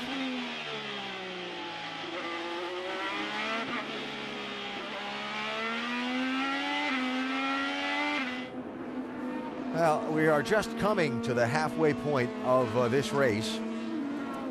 But if Jack Hawksworth can continue to run in the second half of this race like he has in the first half of the race, it might be another trip to the Indianapolis Motor Speedway victory lane for Brian Herta, his team owner. Remember this? One of the most shocking finishes ever to the 500-mile race here, when within sight of the checkered flag, J.R. Hildebrand got out of the groove and hit the wall in turn 4. Dan Weldon went through and got to the finish line first and tasted the milk in victory lane with his team owner, Brian Herta, right alongside. And that was one of the most popular 500 wins I have ever seen. And another popular Englishman might be taking a victory here at Indianapolis. Brian knows how to pick them. That's 41 laps, halfway. This is third, fourth, and fifth. Ryan Hunter-Reay, Scott Dixon, and Will Power. Andretti, Ganassi, Penske. And you can throw a blanket over all three of them. And I think your point was very valid, Eddie, in the point nobody has any data from here. Oh, a little bit of a blocking move by Dixon. Will Power is through. For the moment. I am a great admirer. Coming back at him. Yep. Coming back at him. Here we go. Look out, Dixon's around, and is he into the gravel? Yes. Could see that one coming. He wasn't going to take it. That might be a full course yellow. Very hard to get that car out of the way, and once you start spinning those tires, you're digging your own grave. You're not going to move from there. You are high-sided. The full course caution is out, and that's because he's stuck in what they call in England, you've spent time in Europe, kitty litter. You saw Helio Castroneves in and out of the pits before the full course yellow was called. Juan Pablo Montoya obviously having trouble on the right rear of his car, and he's still sitting in the pit lane. That was so uncharacteristic of Dixon. You could tell he got frustrated with that pass that they touched, and there was just a little bit of room. And then we heard in the drivers' meeting this morning, Scott, about what is considered a bad pass. Where do you put your nose in? And it looked clean to me, except they just didn't agree on who had the space.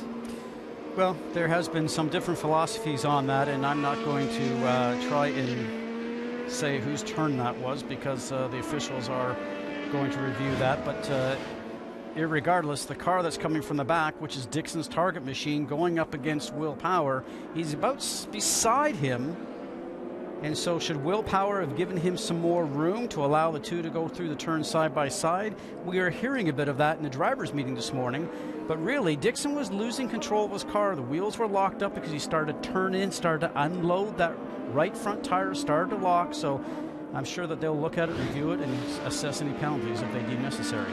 It's not shocking, but I might have a different opinion on that. I think what you saw there was Scott having to lock up his brakes because Power turned down. Power had a lot of room on the outside. I think it could have gone either way. And it's a pity because now Dixon is out of the race. So while they get Dixon back going, you see Montoya back on the racetrack. Jamie, what happened to the two? Well, Montoya was running 8th, and they had just told him he was running faster lap times than the leader. And then all of a sudden he said, something is wrong. I either have a flat tire or something is broken in the right rear. So you saw him sitting on pit road, shut the car off. They said it indeed was something broken with the suspension, but it looks like they were able to fix it, put a tire back on, and send him back out. Meanwhile, the 9 is back on course, Alan.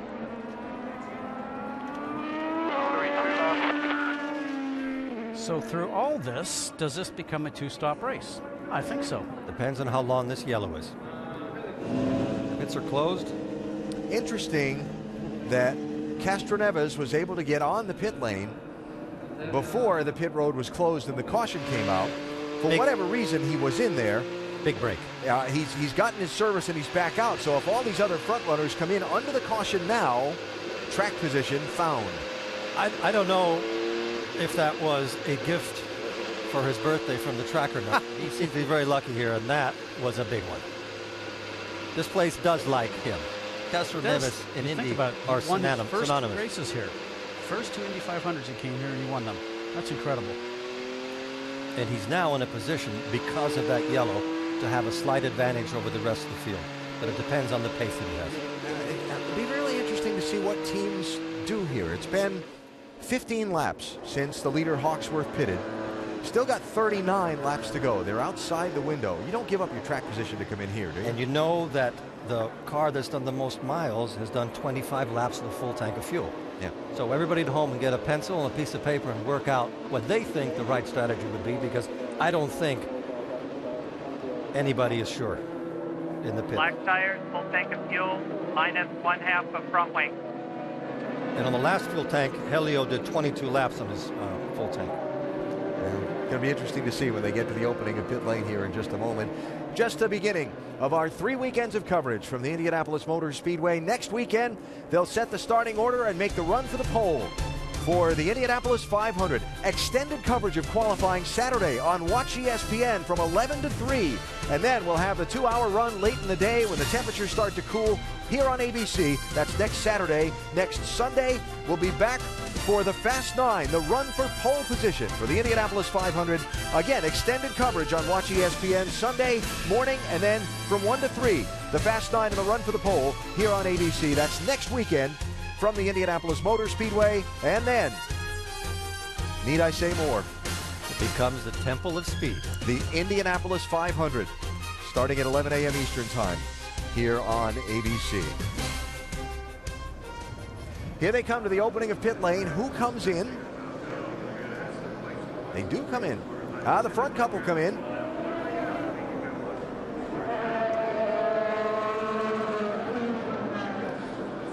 Jack Hawksworth will come around the crew of Tony Kanaan, who is also going to be making a pit stop. He's going to take off the Firestone Reds and put on the black primary tires. They're also going to take half a turn of front wing out because of that change in the tires, and also a little bit of understeer. Simon Pagenaud pulls into his pit box. They'll take off those black. He's putting scuffed reds on the 77 machine. Will Power brings the car in. Once again, everybody's been on a fuel strategy. At one point, everybody was thinking about coming in, but at the last minute, only a few did, Will Power being one of them. Now the question is, how much fuel can he use in the next 2 stints? So the strategy split there. Hawksworth came in, Pagenaud came in, but Hunter Ray stayed out. Hunter Ray, I think, is hoping there's another yellow. Interesting to note, I was looking down pit lane as this was happening, and I think Pagenaud beat out Hunter Ray, or excuse me, Pagenaud beat out Hawksworth when they left pit lane, so that'll be interesting. So not pitting under the yellow, Ryan Hunter-Reay, James Hinchcliffe, Justin Wilson, Carlos Huertas, and Helio Castroneves. Also, it looks like Oriol Servia and Charlie Kimball stayed on the racetrack. So 7 did not pit under this yellow flag.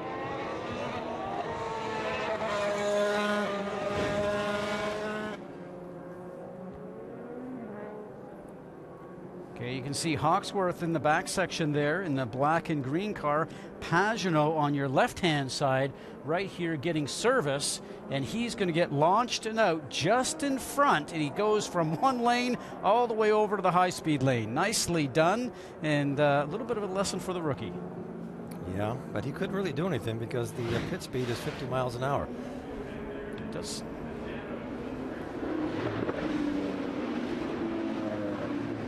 All right, Ryan, we come in now. We have to save like we did at the end of the first set. Can you do that? Well, I don't know, Ray. We're coming up to it here. I can't go that fast doing it. That's for sure. I think you're going to have a lot of cars between you and them. They're all going to have to pit again. So the strategy discussion ongoing, and you see even the hand signals there for Ryan Hunter-Reay as they try and sort out where they stand and where everybody else stands, and the chess pieces continue to move around the board here at Indianapolis. The inaugural Grand Prix of Indianapolis under caution, led by Ryan Hunter-Reay for the moment, but a lot still to be decided.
Our Mother's Race rundown of the Grand Prix of Indianapolis. The start, pole sitter Sebastian Saavedra didn't go.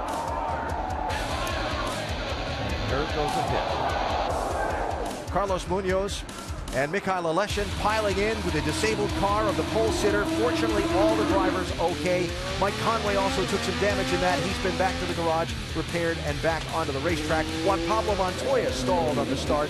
He was able to continue. What a frustrating day for an ace pole sitter, Saavedra. Jack Hawksworth got by Ryan Hunter-Reay shortly after the race got going under green, and he's dominated. Hawksworth's led 31 of the 46 laps that we've completed so far. He's been dominant until this last exchange of pit stops when he gave up the #1 spot. A little bit of contact and confrontation here. Will Power and Scott Dixon. Two veterans going at it, and Power gets by, and then Dixon comes to try to return the favor to make the pass and can't get it completed. It ends up going into the gravel trap. Dixon a lap down now after getting restarted. Pit road problems. Brian Briscoe penalized for that, running over an air hose. And on this last pit stop, Will Power, watch that front air hose.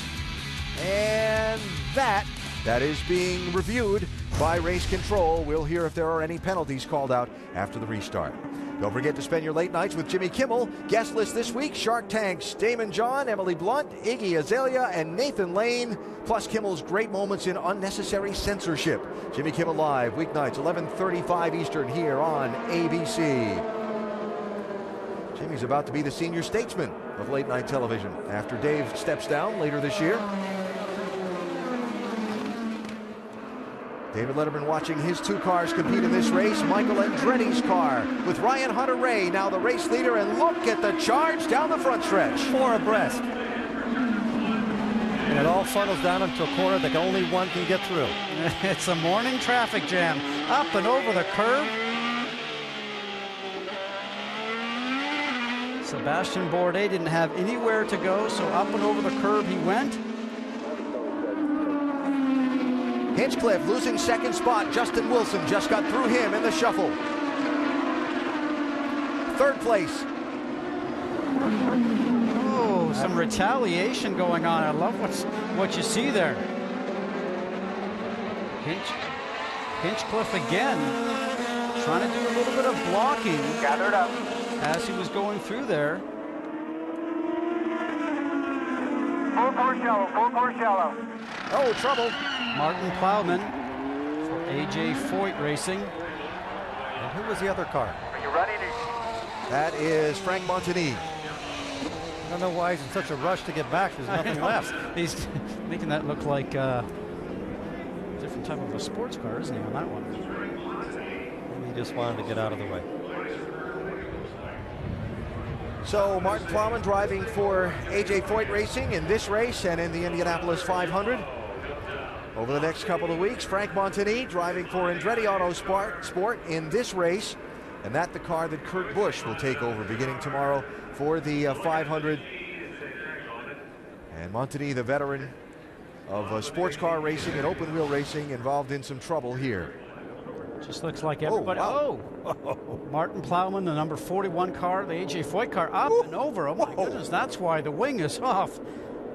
They were both very lucky. Wow. It just looked like the back end of the car just swapped around. Now he sees a car on the inside. He realizes that he's going too fast and he's not going to make it, so he bails out, tries to go to the left-hand side to avoid, but obviously not a lot of grip over there on the back side of that curbing. And Marco's probably sitting in the car going, I can't believe what I'm seeing here. I think they might have to rethink those curbs a little bit for next year. It's a little bit too easy to go down there and then you get launched. Well, then when you're at the back, Eddie, you know how it is sometimes. Everybody's braking ahead of you and you think you're going to be able to go down there and pass about 3 or 4 or 5 cars, and you realize that you put your foot in the brakes and you're going way too fast. That's why they have that many pedals down there. The one on the right is to go fast, the one in the middle is to slow down. I'm sure Frank Montagny has not really a clear picture of what happened other than he saw a shadow of a race car come over the back of his. He'll probably be very curious to see that replay when he comes back around. And you see Martin Plowman's car has been refired and continues away. We've seen a little bit of everything today. The very initial start, a lot of people saw the crash that we had, and then on the restart itself, we saw a lot of people pushing and shoving NASCAR style, a lot of bumping going on. I have to interrupt you. He's not going into the pits. After flying over the curb, almost landing on his roof, he's staying out on the racetrack and not going into the pits to have it checked. He has a lot of faith in that machine. Yeah, and you're saying that because there could be suspension damage to the car, which in turn, if it did brake at speed, could put you into the wall. So how about the wheel-to-wheel fighting we saw going on in those first 5 or 6 corners? Actually, it was about turn 8 before the caution came out. And James Hinchcliffe was right in the middle of it.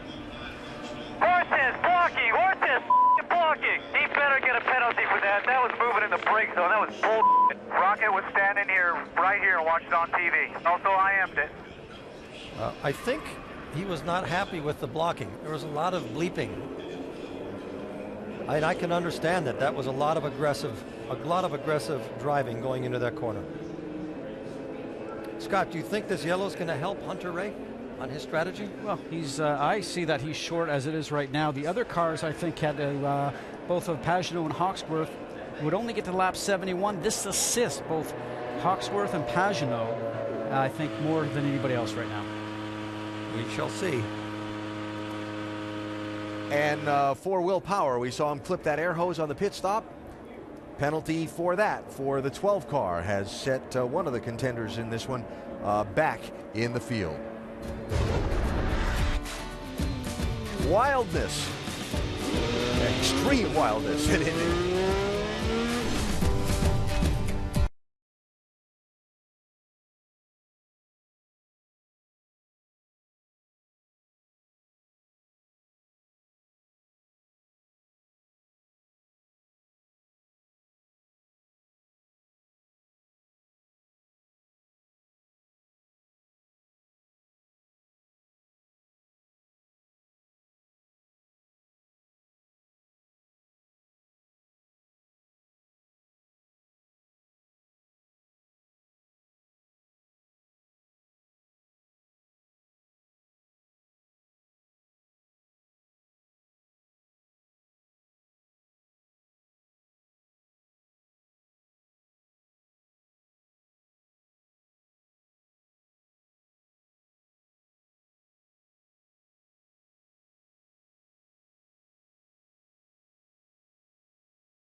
Welcome back to the Indianapolis Motor Speedway, the Grand Prix of Indianapolis. That is the car of Frank Montani of Andretti Autosport. It is also the car that Kurt Busch, out of the NASCAR series, was supposed to drive for this team tomorrow in the initial day of practice for the Indianapolis 500. They're currently evaluating how much damage is actually done to that car as to whether or not that will set them back in regards to practice tomorrow. But that is the actual car that Kurt Busch was scheduled to begin practice with tomorrow for the Indianapolis 500. I hope the car's okay, because I am very much looking forward to seeing Kurt Busch around here at the Speedway. I think he has that right level of madness that he really do well around this very, very fast track.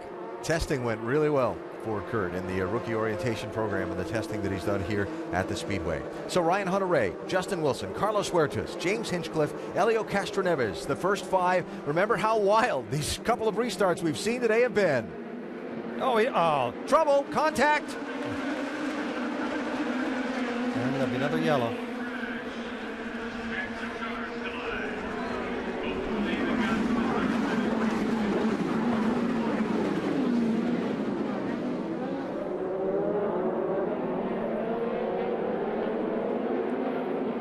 For the lead.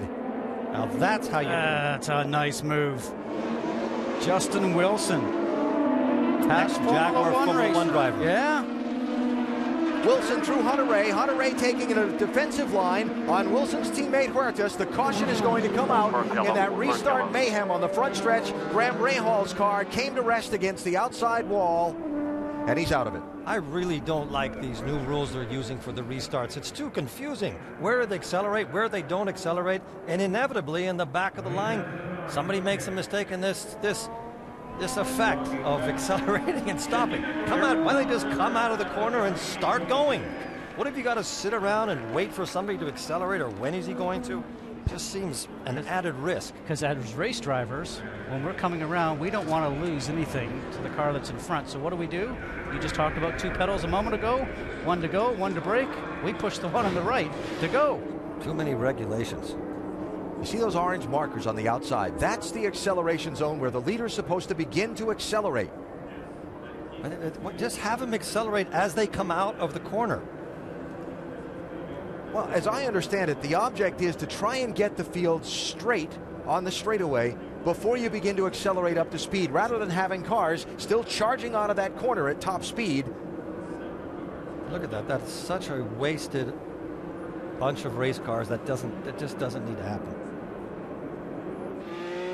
Riding along now with Graham Rahal, the National Guard team. Ready, set. Ready, set. Green, green, green. Yep. He's a victim. That was Montoya jumping the start.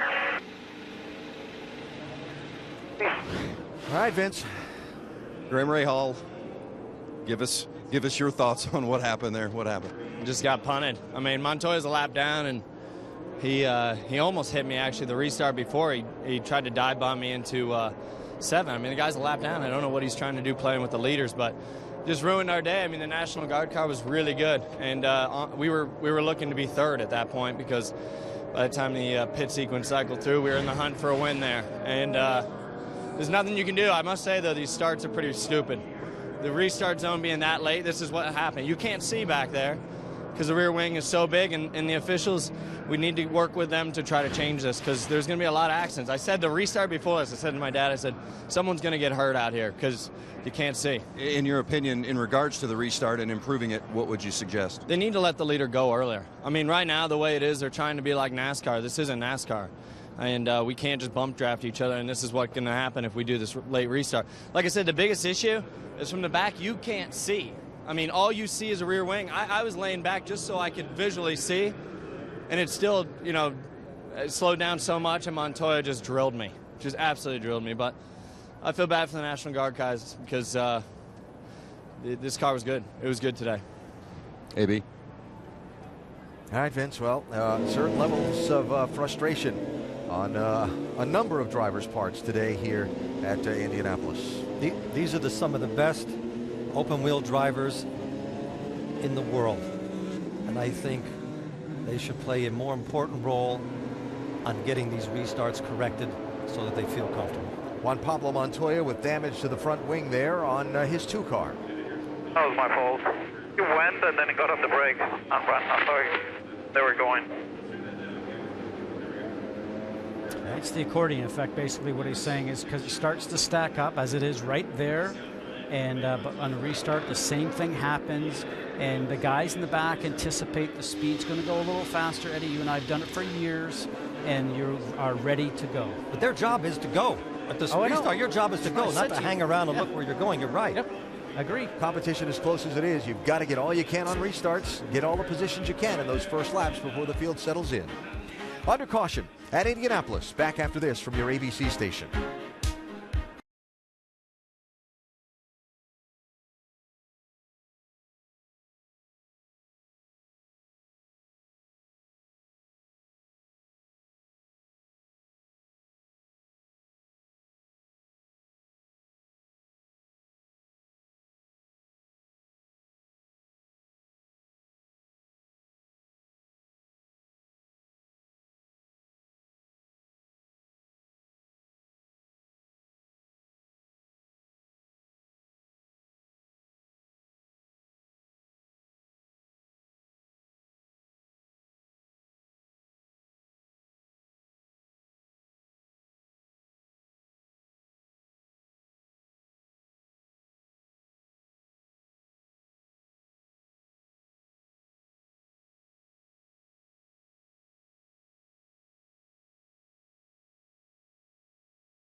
Back live at Indianapolis. Pit road is open. Rick? Ryan Hunter-Reay brings the car in. They're still discussing what they're going to do for a fuel strategy. He's been playing that game, but the big key right now, he now has sticker red tires. Justin Wilson and Hunter-Reay.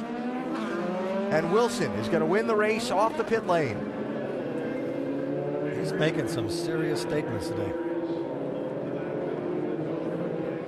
So there's 28 laps to go. It looks like there might be at least 2 more laps under yellow. You could risk making it all the way to the end, Scott. Possibility, depending on how much fuel you're saving. I guess the way that I'm calculating it right now, not knowing exactly what Pagenaud and Hawksworth have done as far as hopefully, obviously, a full tank of fuel. But I counted them as 10 or 11 laps short before this yellow. Will they make it to the end? I guess that's why we're going to stay here and watch. I don't think anybody can do more than 26 laps in a full tank. At least we haven't seen it. So as you look at the running order here, Helio Castroneves did not pit. He's the new leader. Charlie Kimball, Jack Hawksworth, Ryan Briscoe, Sebastian Bourdais, and Takuma Sato run second through sixth, did not pit under the yellow flag. It's been 13 to 10 laps since they pitted in that range for all of those cars in that first 6. Then Justin Wilson winning the race off the pit lane. He's 7th, followed by Ryan Hunter-Reay, Simon Pagenaud, and James Hinchcliffe round out the top 10. So the last 4 that you were talking about, we are sure have a full tank of fuel. There's no way they would take less than a full tank. They've got in a full principle, tank. They've got a full tank, but they're right on the edge of that window, too. That's okay. Being on the edge, that makes it possible. Not probable, but possible that you can make it to the end.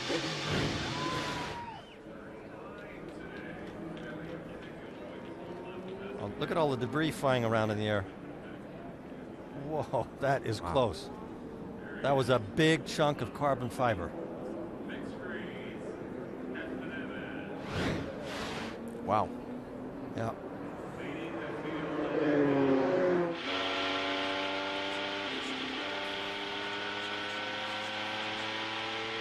So Hawksworth now finds himself in third position. And he and his team trying to figure out where they stand. It's a total crapshoot. It's a crapshoot. It's literally half of one, half of the other. Yeah, but there's no guarantee these guys are going to make it. Okay, so you're going to be up the grid, and they might have to splash at the end. There you heard it. The big debate before that pit stop as to whether Hawksworth was going to come in or not. In fact, they called for him to come, but he'd already passed the pit lane entrance, so he wasn't able to get in time. Hawksworth, for the first time all weekend, and I've been listening to his radios all weekend, seems a little bit frustrated and a little bit rattled. They're really calming his nerves on the radio, as you heard him say. It's a crapshoot. Hang in there. We're going to be fine. If we don't have any more yellows, I don't believe he can make it to the end.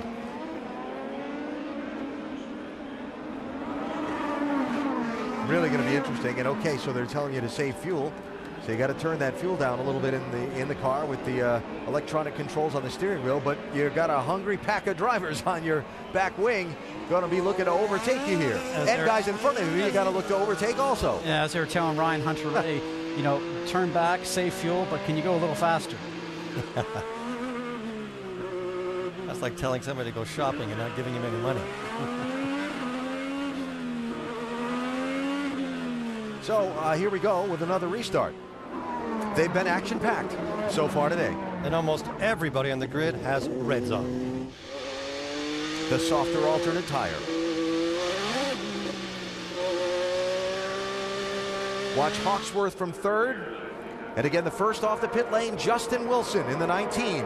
Running in 7th place, 26 laps to go. How many wide will they be when they get to turn 1? And will they all get there?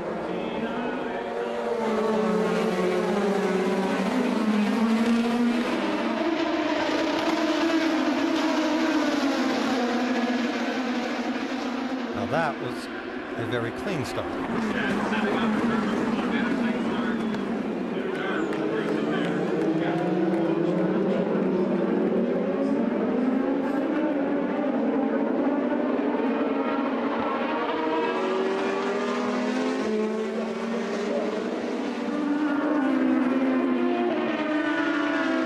It'll take them another half a lap to get their tires up to temperature. And then we'll see who has what speed-wise. Something just flying came off around. a car, yeah. There's been some contact somewhere along there. Obviously, no cars. James Hinchcliffe. He's not missing anything from the car. Do you see any pieces missing? No, but strange for him to actually pull himself onto the grass, knowing that you probably will not be able to. Oh my God, what happened there? I saw it, but it was broken. I didn't understand what he said. I think he hit the debris. So it'll be interesting to see if they do a full course yellow, because he is at the end of a long straightaway in a heavy braking zone. And will they be able to remove him before all the cars start to come around? So Elio Castroneves leads. Charlie Kimball is second. Jack Hawksworth is third. Change for fourth place. Sebastian Bourdais through Ryan Briscoe. Here comes Scott Dixon. Though Dixon is not on the lead lap, he's the first car one lap down. And while this goes on the track, pass-through penalties for Will Power. Still, this just the penalty being served from the running over the air hose on the pit lane. And Juan Pablo Montoya, penalty for the contact and jumping the restart, the last restart bar. That takes them out of the game. We don't have to worry about them anymore. I'm trying to figure out who's going to be in the right position to win this on the last 10 laps. And Helio Castroneves has Kimball all over him. And we were talking about fuel mileage before, going back through some of my notes here. You know, Hawksworth, I'm not sure that that's going to happen now because of the amount of laps he has to do. I think I did a miscalculation. The guy that I've just noticed on my screen that played it very smart that they were running together with was Pagenaud, who came in. We didn't see him. He only got 3 laps on his tank of fuel right now, so he looks like he's done the correct thing about getting to the end. So we did stay under green because the safety workers were able to pull James Hinchcliffe's car away from turn 7 to safety. And so the race has stayed under the green flag. We'll start to see some debris flowing there. Going up over the Verizon Bridge, you can see how high that debris is going. We're not clear. And then there's another hit there, so it looks like maybe something happened to James Hinchcliffe's car. Made him lose control of it a little bit, and he went to the outside of the track, or he knew something was wrong. He was trying to get out of the way, ended up contacting another car. Normally, when you're going down an escape path like that, you are full on the brakes. He wasn't. We'll try and track down some more information on what happened to Hinch there that has put him out of the race. Rick, you have more on that?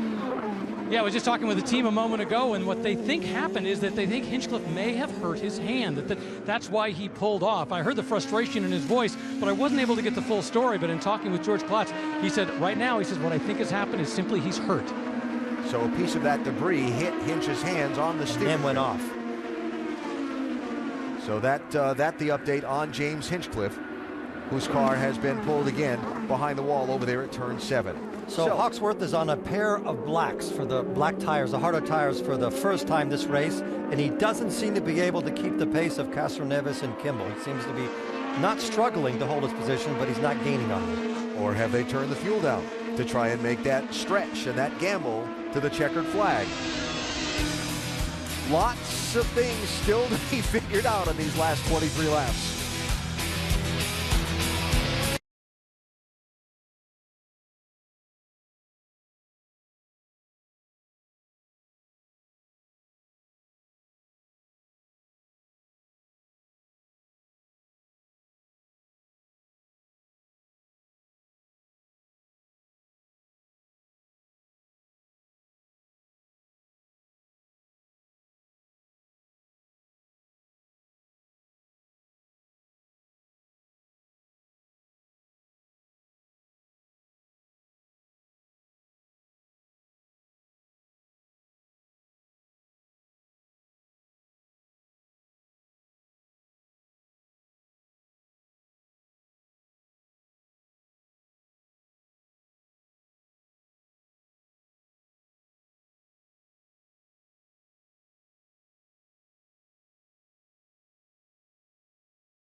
we're fast. We can still win this race. So much for the stretch.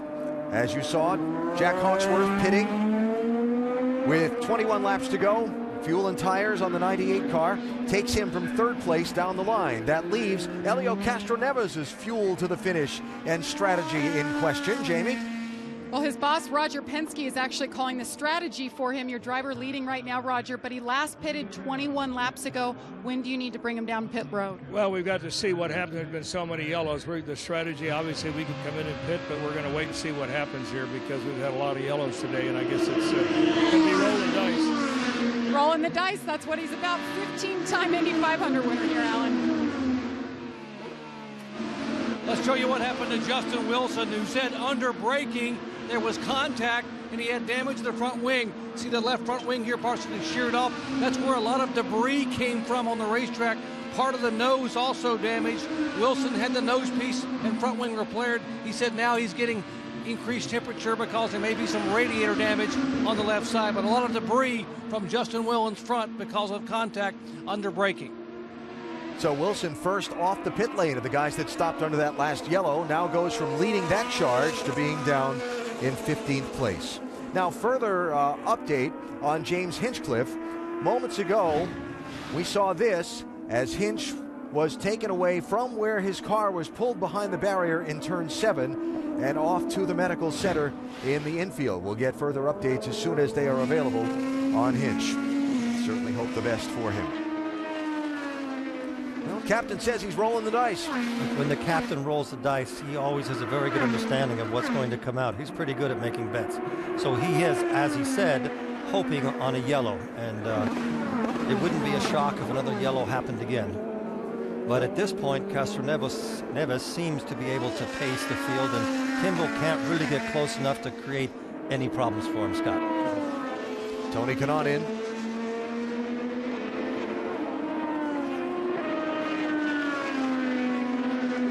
And headed back out. Looked like they needed a new nose piece on that 10 car. We did see some front wing damage after the big restart jumble.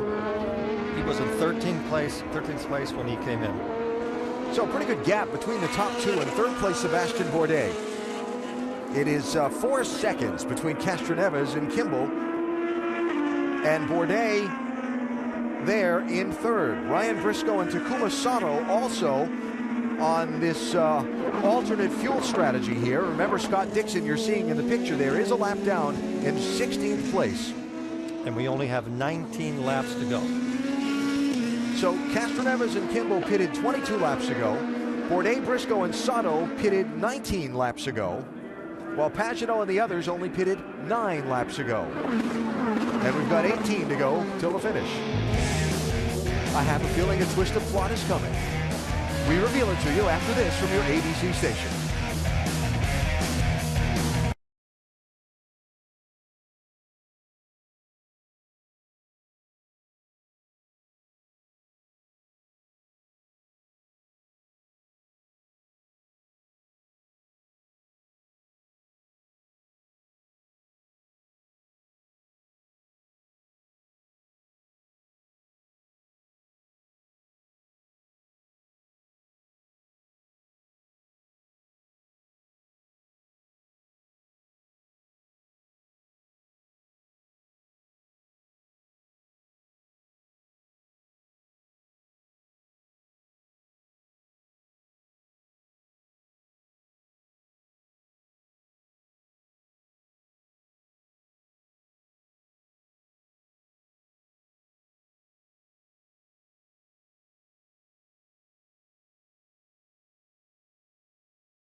The Grand Prix of Indianapolis on ABC.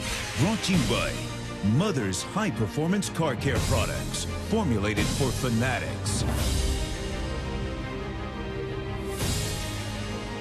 What a debut at the Indianapolis Motor Speedway for the Grand Prix of Indianapolis, the first IndyCar race on the road course here at the famed Speedway. It has been a very action-packed race, a race that featured the pole sitter not going on the standing start and a big crash at the green flag. It's featured a couple of big crashes on restarts, and now it's got pit strategy playing out of the cars who we know are good to the finish on fuel. This is the pass for the lead. Oriol Servia going underneath Simon Pagenaud with a very clean move, almost make it look very easy. Oriol Servia is Graham Rahal's teammate. Graham is now out of the race, taken out on one of the restarts, and really a part-time driver with a team that's out there full-time, and probably a bit of a surprise, Eddie, that he is really running on pace. A talented driver, but really just coming in as the season's already under progress. And he seemed to have helped the team from his arrival. And he's also, by the way, the oldest driver, I believe, in the field. And he's making very good handiwork of this race today. He's worked his way all the way up to fifth. So as you see, Servia of the front five, now the leader of those cars that are good to go to the finish on fuel from where they stopped at lap 53. If there isn't a yellow, I don't believe Castroneves and Kimball can make it to the end. No, they look like they're definitely not going to make it. And like I said before, when I was calculating, I really thought that maybe Hawksworth maybe was able to come and make it to the end, but I was in error on that. But the interesting thing, I think, with Hawksworth when he came in, not only did he need fuel, but I think they also found that he was not on pace with the black tires that he had in the car, number one. Number two is I don't think he had enough downforce on the car to be able to run in traffic. So the running order shuffled a bit by some of the strategy. Remember, Ryan Hunter-Reay was the race leader a little while ago until they came down the pit lane. 0.695 or we will not finish. Hey Ryan, that's not working. You might need to go to wheel 7 at the end of the back. Stay on that till you get to the front, then go to wheel 6. We gotta keep searching here. That's the worst information a driver can get. They're telling you to go fast, don't use any fuel. Not only do you have to not use the amount of fuel, you have to start giving some back. That's almost impossible. Hey, that last lap was real good. You're P3 right now. You're going to finish P3. Keep it up. It's been a very frustrating day for Ryan Hunter-Reay. He has been trying to make a fuel number the whole way. The interesting interchanges, they keep trying to coach him through, but he keeps saying, I can't do this. So when we listen to Hunter-Reay's strategist, they are assuming that he's going to finish P3. For him to be P3, that means they think Servia is going to win the race with Pagenaud second.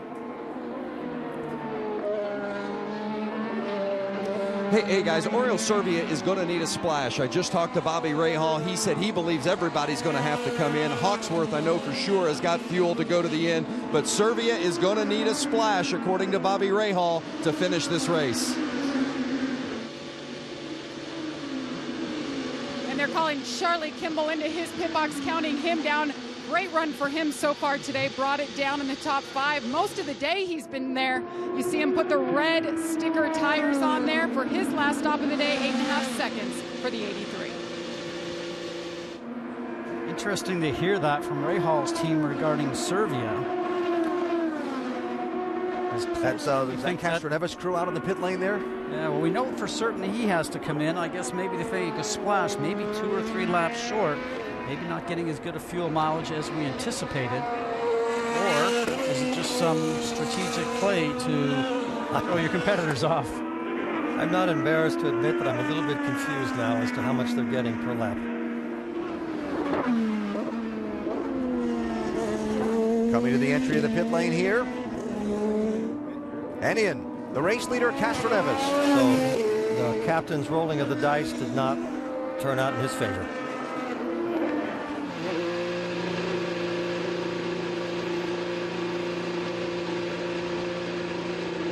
and it had been 28 laps since Helio Castroneves last pitted, so he went the max distance he could. They were hoping for that caution to help them out. They didn't get it. Helio Castroneves, of course, wanting to climb the fence on his 39th birthday today, comes into his pit box. They'll put the sticker tires on there. 12 laps to go. This is not where Helio Castroneves wanted to be. 6.8. He's away, Alan. So he's out of the play now. As I believe Bourdais is, as I believe Briscoe is, who now are running first and second. And you heard Vince say that the Rahal team feels that Oriol Servia is going to need a splash of fuel, so that would put Simon Pagenaud. But he has the same fuel strategy that Servia has. It's been 16 laps. He's fallen 5 seconds off him, so he's not running the pace. That might be two teacups of fuel difference. And this is a long lap. Here's Bourdais from the lead. Another one that falls.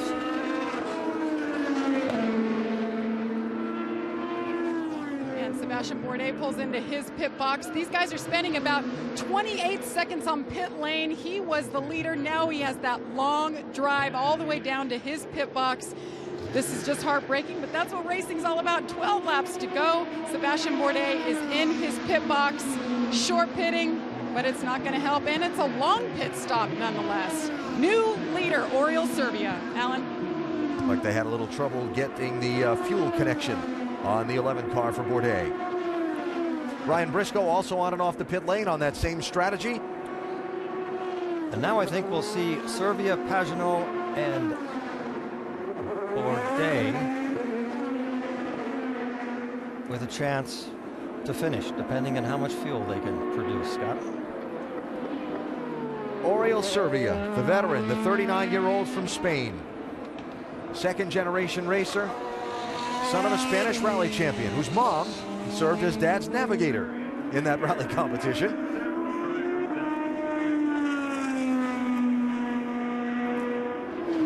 Now a driver, when you're trying to make fuel, how do you do that? You let off the gas going down the straightaway into the turns. You try not to carry too much speed out of the motor, as they like to say. You'd like to make the motor work a little bit less. You try to roll the car through the middle of the turn, short shift. And if it's a splash he needs, as Vince said, you're going to wait as long as you can to make that splash in case the caution flag comes out. 10 to go.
The race leader in the Grand Prix of Indianapolis, Oriol Servia, for Rahal Letterman Lanigan Racing.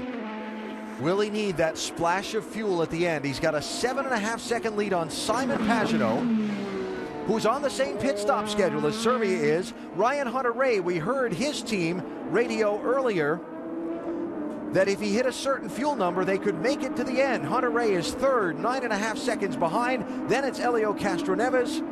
It's been a while since Servia took home that trophy from Montreal. Will circumstances work out for him to take home a prize trophy from Indianapolis today? Rick is in the Hunter-Reay pit. Yeah, standing by with Michael Andretti and getting the frustration of both the team owner and driver. You guys have played the fuel strategy game. Is he going to make it? If he keeps doing what he's doing and keeps running to the numbers he's running, he should make it. I'm just a little worried about Elio behind us. Because he's now on a different strategy and can use speed. Yeah, he's running flat out, and we're conserving, so we'll see. By the way, just a moment ago when I asked him what's it like to do this, he said, well, it really sucks. Jamie? Well, Rob Edwards is calling the shots for Simon Pagenaud. You told me a while ago you were about a lap short. How are you looking right now? We're right there. I mean, we're going for it. Obviously, Helio's got fresh tires. He's on full fuel. We're married to our strategy, so we're going to try and make it work. Rolling the dice again, staying out, Alan. Gotta love it. If this was a poker game, I'd say all three of the first three are bluffing. Well, it makes you ask the question then with Servia, from what we heard from the Rahal team, that he's going to need a splash. He continues to stretch. He's now up to 8-second lead over Pagenaud. So do they feel that they'll just have him come in and take a splash of fuel? But the key thing here, guys, is that this is not a short pit lane. If you come on pit lane, it's 48 seconds. You are done. So I'm watching lap times just to try and get a grip on who's doing what. Last lap by, Servia ran a 71.5-second lap around the speedway. Pagenaud ran a 72-second lap. Hunter-Reay ran 72.5 seconds, even slower yet. And then you get back to Castroneves, who's still coming up to speed off the pit lane on those newer tires. So we'll watch the gap between Castroneves. You heard the two people we interviewed there both mentioned the 3-car who just came off the pit lane with fuel to make the finish and the fresher tires. But it really comes down to being as smooth as you can, staying off that brake pedal as much as you can, dialing everything you can out of the engine, just trying to keep your speeds up and being as efficient, way beyond the efficiency that they've done to this point in the race. So Castroneves is 17 seconds behind Servia. Last lap by, he ran about, Scott Dixon not for position there. Remember, he's a lap down. Castroneves ran about a second faster than Pagenaud did. But Servia was faster than Pagenaud. He hasn't backed off much. But they only have 7 laps to go.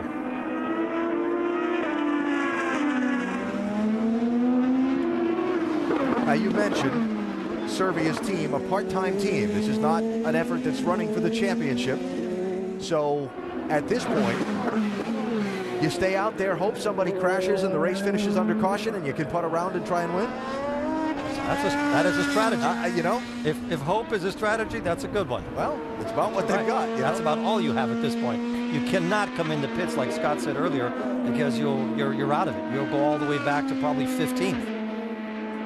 I just don't think that they're planning on making the finish because he's not slowed down as much as Pagenaud is, and you heard from Rob Edwards there a minute ago, and also from Michael Andretti about Hunter-Reay. If he keeps making the number he's making, we'll make it. How about it, Vince? Well, they are definitely short. I talked with their crew. They said they're about 3 laps short, but they have nothing to lose. They're not racing for the championship already. He's missed a race. They're not sure if he's going to even be able to go beyond Indianapolis. So this team has nothing to lose in the 16. It's win or nothing. It doesn't matter. So they're going to stay out as long as possible, hoping for that yellow, but they will not be able to make it to the end if it stays green. I'm going to go out on a limb and say that Castroneves has the best shot of winning this race today. Boy, he's a long ways back. 17 seconds, I guess. Yeah, the lap speeds are going quicker. There's no doubt about that. But does not seem to be able Real to. good job, buddy. Keep going. Clear by 15. Good work. 4 to go. 4. By the way, Castroneves not in the clear. Bourdais is right behind him for that position. There's Bourdais in his tire tracks. But Castroneves has all the fuel he needs. He does not have to save anything. He's driving that car as fast as he can. He's using as much fuel as he can, trying to close the gap. So while we watch the last few laps here at Indianapolis, quick reminder, the NBA Conference semifinals continue tonight here on ABC. 8 Eastern, it's NBA Countdown. Then LeBron and the Heat against the Nets at 8:15. The nightcap on ESPN at 10:30 is Tony Parker and the Spurs against the Blazers. Both games live on Watch ESPN. That is tonight. And here goes Servia in the pits. Yep. And Pagenaud's on the fuel strategy he was on also. It's been a great run for Oriol Servia today. This team came in early on, topped off multiple times during that initial accident in that early yellow to put them in this position, but just a few laps short. They didn't get the yellow at the end that they hoped. He'll be in this seat for the Indianapolis 500 in a couple of weeks, and they hope that he can go on to Detroit as well. Right now having a little trouble getting it in gear, although the car is still engaged, and there it goes for Servia with 4 to go. So that gives the lead to Simon Pagenaud, with Ryan Hunter-Reay 1.8 seconds behind him. Then Helio Castroneves is closed down to 5.5 seconds behind the race leader and on the charge. So obviously the captain is thinking that the cars up ahead will have to pit or run out of fuel on the racetrack. And wouldn't that be iconic?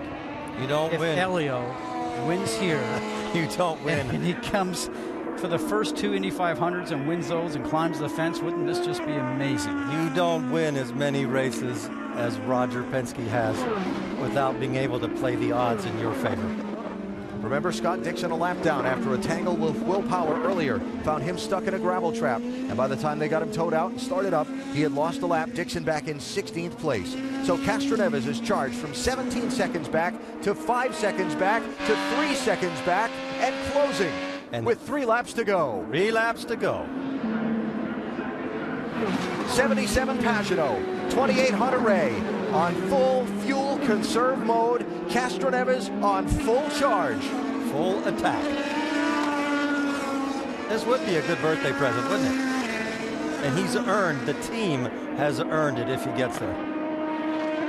Pagenaud's just trying to keep up pace and not use anything, as is Hunter-Reay. It is such a horrible position to be in there, being ahead and not knowing if you have enough fuel to make it to the end. And they look in their mirrors as they go down the straightaway, and they can see Helio Castroneves' car coming up behind them and getting closer. Information coming from the pit box telling them that he's 10 seconds behind, 8 seconds behind, 7 seconds behind. As a driver, you're pushing as much as you can, but you cannot find speed if you don't have fuel. But Castroneves smells blood in the water, and it's not his. And he's getting hungry. Look at this. He's got all of them within sight. All 3 of the cars, 2 cars he has to get around are right in front of him. We now have 2 laps to go. You better get with it or hope they start gurgling a little bit. You say gurgling, and that's what happens. You go around the turn, there's not enough fuel in the tank, it sloshes to the side, even though it's in the reservoir pot, and the car starts to cough, it starts to come slow out of the turn, then it speeds back up going down the straightaway. But the last couple of turns here, as you know, are long right-hand turns. And you can't suck all the fuel out of the fuel tank because there's a lot of G. There's 2 Gs on that last corner that puts you onto the straightaway for probably 2 or 3 seconds. Scott Dixon closing on the race leader to try and unlap himself and get back on the lead lap as Castroneves closes in on Hunter-Reay for 2nd place. They're coming to the white flag this time. This is going to be close. Oh, Hunter-Reay is trying to conserve. He knows he's about ready to be passed toast. here. Hunter-Reay's toast. Now the question remains, the 77 of Simon Pagenaud that we see is leading, and he's going slower now from the turns, as you can see. Short shifting. I'm sure Dixon will be able to go on past here, going down the straightaway. Will he? Only has 1 more lap to go. White flag is in the air. I would have thought they would have started slowing down by now. Will the fuel hold up for Pagenaud? Can Castroneves close in? He still has to get by Hunter-Reay for 2nd place to have a shot at the leader.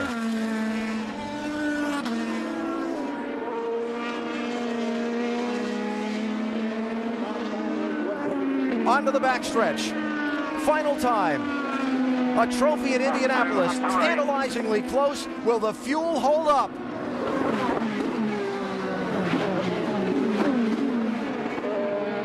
One more heavy braking passing area to go for Castroneves. It's turn 12 out of the short chute of 1 and 2 on the oval.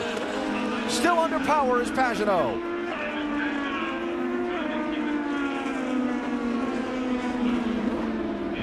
Here they come. Is he slowing down? Trying to milk it, trying to nurse it.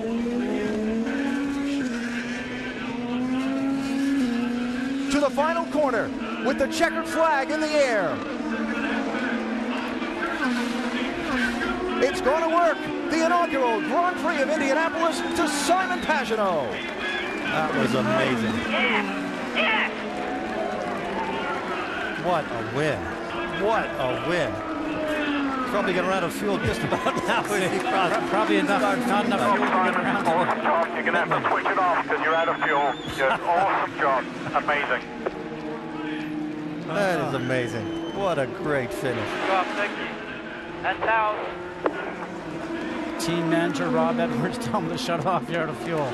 And he said, we're married to the strategy. Well, it's a good strategy to be married to. Awesome job, Simon. Awesome job. You guys in the pits, I reckon we won it in the pits today. You guys were awesome. He's been knocking on the door for the whole year, hasn't he? And now he's in the same book as Ray Haroon, Michael Schumacher, Jeff Gordon. First-time winners at the Indianapolis Motor Speedway. Now Pagenaud. No more fuel. Oh, is he still going? Might be done now. Pagenaud was on the lips of a lot of folks as a possible championship contender this season, driving for the Schmidt-Peterson Motorsports team. They have been solid through the first 3 races of the season. Now they come here to Indianapolis in the month of May and start off their 3-week run here at the Speedway with Pagenaud's 3rd career win in the Verizon IndyCar Series. And boy, I'll bet those calculations were crunched and crunched again, Jamie. It was certainly a team effort. A lot of teams rolled the dice. You guys come out on top. We're watching your driver. What does this mean to you? You just told him you guys won it from the pits today. You know, we won it as a team effort, like you say. You know, he did a fantastic job. He doesn't like saving fuel. He did everything we asked. You know, great pit stops.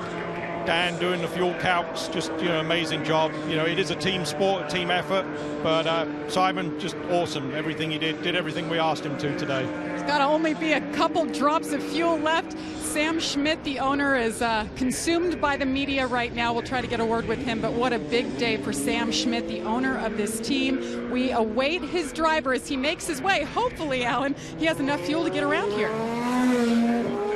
Looks like he's been able to make it around under power, Jamie. What a victory.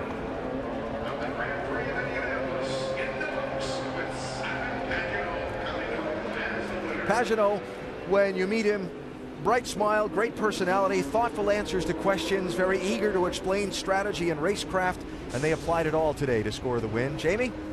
Sam Schmidt, a former driver, team owner now. What does it mean to win here at Indy, especially in the way you guys did it?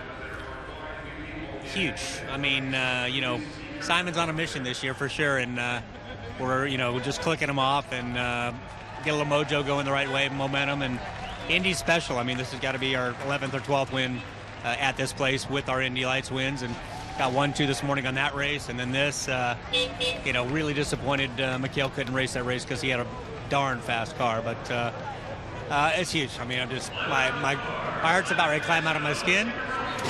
Only problem is it's going to cost me about 10 grand to Fogo de Chao tonight, but that's worth it, well worth it.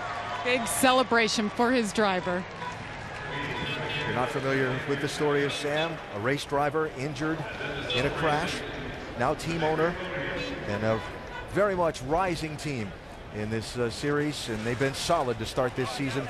And for Sam's driver, Simon Pagenaud, his name goes on the inaugural winner's trophy of the Grand Prix of Indianapolis. They will be celebrating in Paris this evening.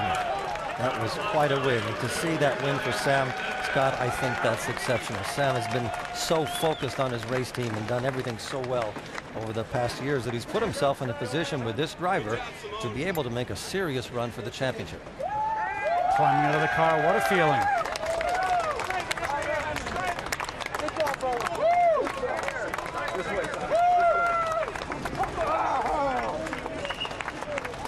Simon Pagenaud has won the inaugural Grand Prix of Indianapolis. He's been so close this season with top 5 after top 5, but today was your day. How nerve-wracking was it in those final laps knowing the fuel was running low? Man, did you hear the number they were asking for? I don't know, these guys making fuel, I think, thanks to Honda. They've, I mean, these guys unbelievable. And the engine, I mean, the fuel I was saving is amazing. With the pace, it was nerve-wracking, I got to tell you. I was worried about Helio coming back, and I didn't know what Antares was doing either. So, so I just kept working on my lap time, was saving fuel, being off throttle. I don't like racing off throttle, but it worked out for us. Then thanks to the whole SPM team, I think it's amazing. The car that they provided me this weekend was definitely the fastest, and we got the win. So thanks to everybody. History makers at Indianapolis, you're now one of them as the initial winner of the inaugural Grand Prix of Indianapolis. What does that mean to you? It's pretty cool. It's pretty cool. It feels awesome. Obviously, we work on this every weekend and week out, and this year we're definitely in the hunt for the championship. But here, looking at the pagoda, it's very emotional. So very happy my dad's here, and he never comes here, so it's amazing. Simon Pagenaud, the winner of the inaugural Grand Prix of Indianapolis. And so a look at how they finished today here at Indianapolis with Pagenaud the winner. Castroneves, what a charge from 17th back to within 1.8 seconds of the win. He has to settle for third. Amazing, you know, because I watch what's going on this season. We always expect the big teams to really be competitive, Eddie, and to dominate, especially when we come to places here like Indianapolis. But you think about the couple of races that we've had this year that have been won by the small teams, like today. I love these new cars. I love these new rules. I really like the engine regulations, and it's a big battle. Everybody's warmed up for the Indianapolis 500, and the whole world will be focused on Indy pretty soon. We will have and continue to pursue further updates on James Hinchcliffe on ESPN.com, on our IndyCar coverage, and also on SportsCenter on ESPN. So, next weekend, the qualifying here at Indianapolis, including the Run for the Pole. We'll have it Saturday and Sunday, including extended coverage over on Watch ESPN. And then in 2 weeks, the 98th Indianapolis 500. If it's as exciting as today, it's going to be spectacular. ABC World News or your local news is next. Simon Pagenaud is your winner.